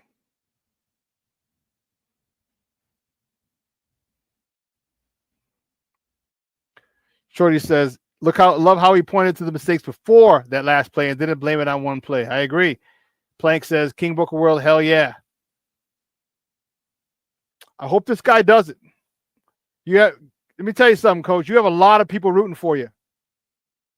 You have a lot of people rooting for you. And I understand that it might not be ideal. But then again, what is ideal? I mean, very rarely will a guy leave and you just step into that position. You get that position. Right? You understand this is a sport of attrition. All right, it's a dog-eat-dog world in the NFL. And you know what? Sometimes you get your job this way. Sometimes you get your job this way. Hey, Wally Pipp didn't ask to lose his job, but he got hurt. He got hurt. Did Lou Gehrig say, "No, you know what? No, it's all right. It's all right, Wally. You can have it back." For those who don't know who Wally Pipp is, he's the guy who got hurt when Lou Gehrig started, and who was playing in front of Lou Gehrig. And when he got hurt, Lou Gehrig started in front of him and never gave it back. He won he had the Iron Man streak that Cal Ripken finally broke in like 89 and 90, somewhere in there. That's who Wally Pipp is. Sometimes you might get Wally Pipped. But you know what? Everything happens for a reason.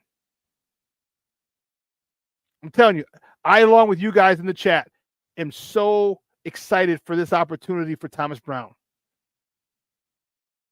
I want to see him use these receivers. I want to see him use Rome Odunze. I want to see him use DJ Moore. I want to see him use Keenan Allen. I want to see more Cole Kmet first down catches that just break the back of a God-blessed defense.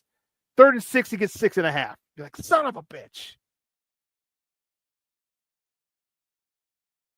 I want to see more screens. Regular screens, not quick screens, regular screens to DeAndre Swift. Dude, that joker is like a jackrabbit. Put all this together. I want to see him do that. I want to see Caleb's numbers go. I want Caleb to average 300 yards a game.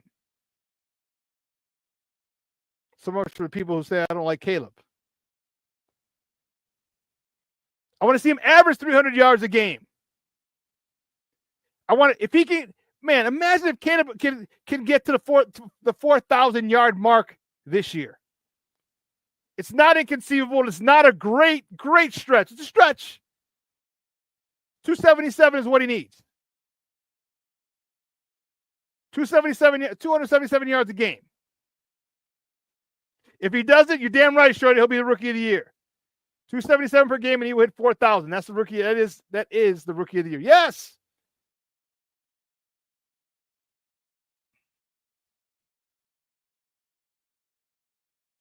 Yeah, of course he drives them. Being one of the handful of rookies who throw for 4,000 yards in a season as a rookie. That'll be dope. And I'll tell you what, if he hits that 4,000 yards, 277, we're going to win a few of these games. There's 5 left. Let's not get it twisted. All the games we were in were 1-score games.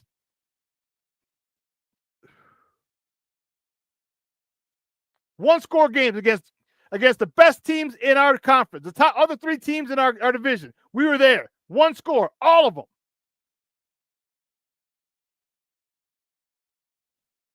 All of them. We were there.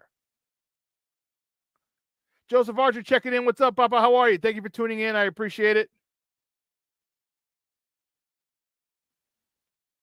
This is feasible. We got to settle this offensive line. Like I think we're good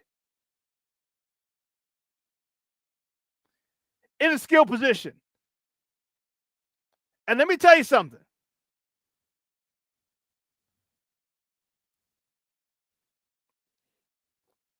No, they won't make the playoffs. Without winning, maybe make the play. They won't make the playoffs. There's no way. That's only 9 wins. We were talking about 10 and 7 or 11 and 6 might not get you in the playoffs. 9 wins won't get you in.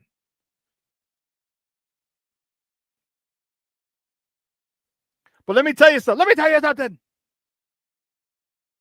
If this shit happens and we win 3 out of the 5 or 4 out of the 5, or God forbid we sweep the 5, Keenan Allen might want to come back on a team-friendly deal.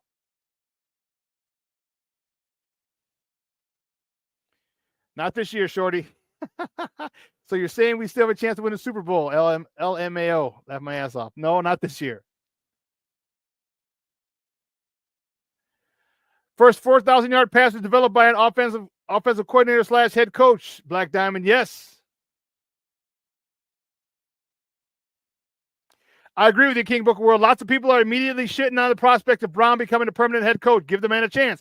And here's how you know. You keep Eric Washington around. You keep Steve Hightower around. You keep people around you who are smarter than you, who have more experience than you. That goes to show you the smartest guy in the room. When you hire people who are more experienced and smarter than you, that shows how smart you are.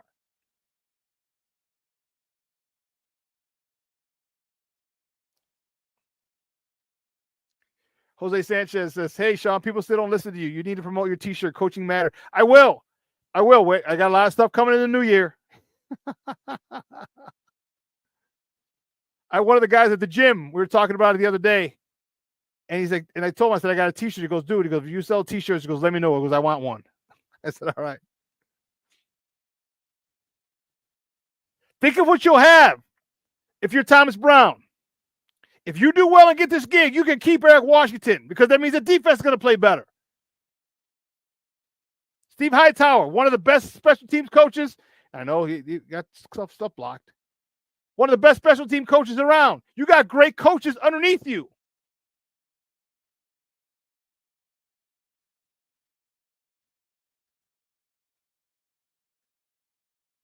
You know, I think, and don't get me wrong, I still want Mike Vrabel. I do.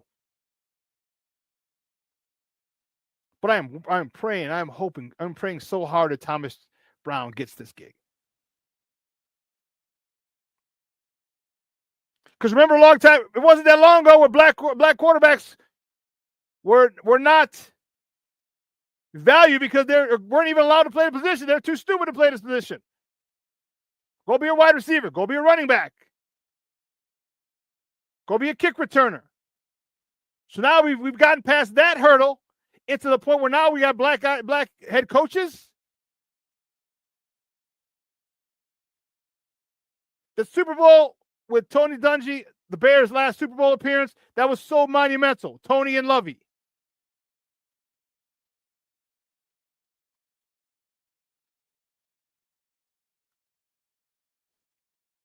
This is a lot bigger than just sports, too. Realize the ramifications, the social ramifications of it.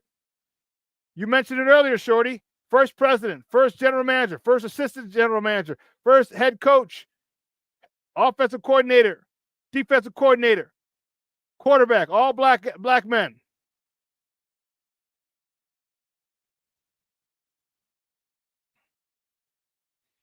When it just wasn't too long ago where they're too stupid to play the position. And now they're leading teams. Now they're calling offenses. Now they're calling defenses. Now they're running organizations. They're presidents of organizations. They're general managers shaping, drafting, and developing players. And not long ago, they were too dumb. They couldn't pass the Wonderlic test.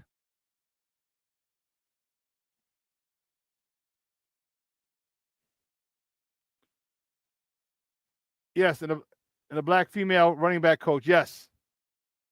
Assistant running back coach. So, man, don't fuck it up, kid.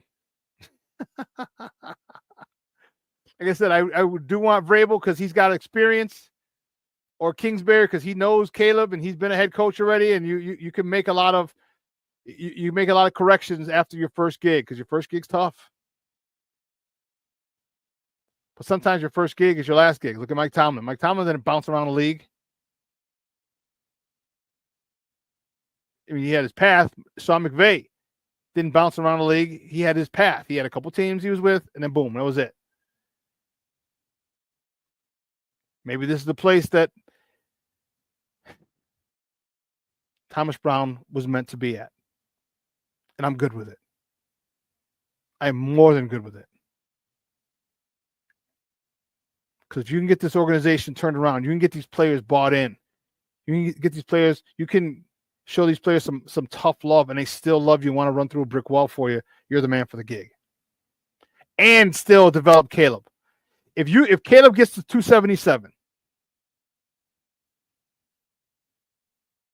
if Caleb gets 277 a game and hits that 4,000, I think you have to strongly consider keeping Thomas Brown.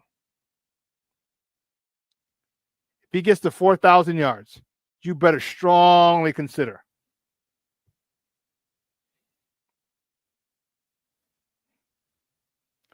Mr. Shorty, Steelers, 3 head coaches in their entire history. I agree. Bears are in their second this year. Yeah. Let me rephrase that. If Caleb gets to 4,000 yards and Thomas doesn't look overwhelmed,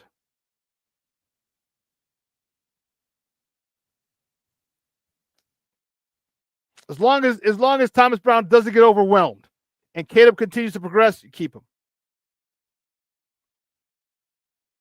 King Booker World says, imagine the story of starting in a kind of made-up position to end up the head coach and lead the Bears to prosperity. Hollywood can't write it. Yep.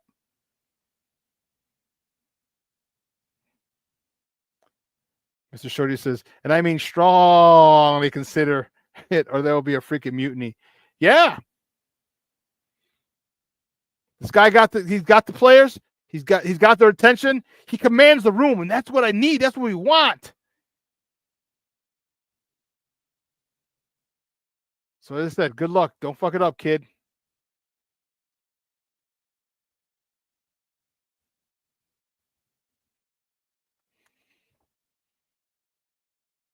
Listen, 2 hours has come and gone. Man, great interaction with you guys. I appreciate the love and support and the comments and us going back and forth.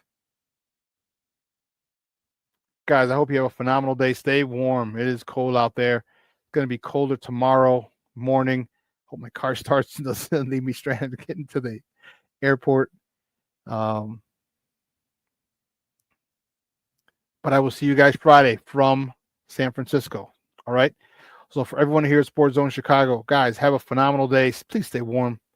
All right. And don't forget, let your loved ones know you love them. All right. Reach out to them. Okay. Let them know you miss them. Set up a brunch. Set up something for your people. They'll greatly appreciate it. This, I know. All righty, guys. Let's see. Mr. Shorty says, great show. Much love to all. Plank, another great show. Shawn, safe travels. Peace out to the chat. Peace out. Bear down. Jose Dirty Sanchez says, bear down for PR. Yes. King Booker World says, need him to be the Willie Beeman of coaching. Of coaches.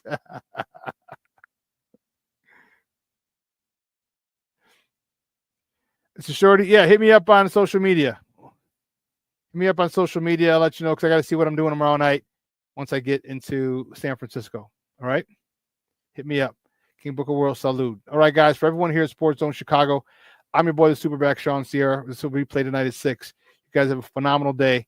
All right, your boy is out.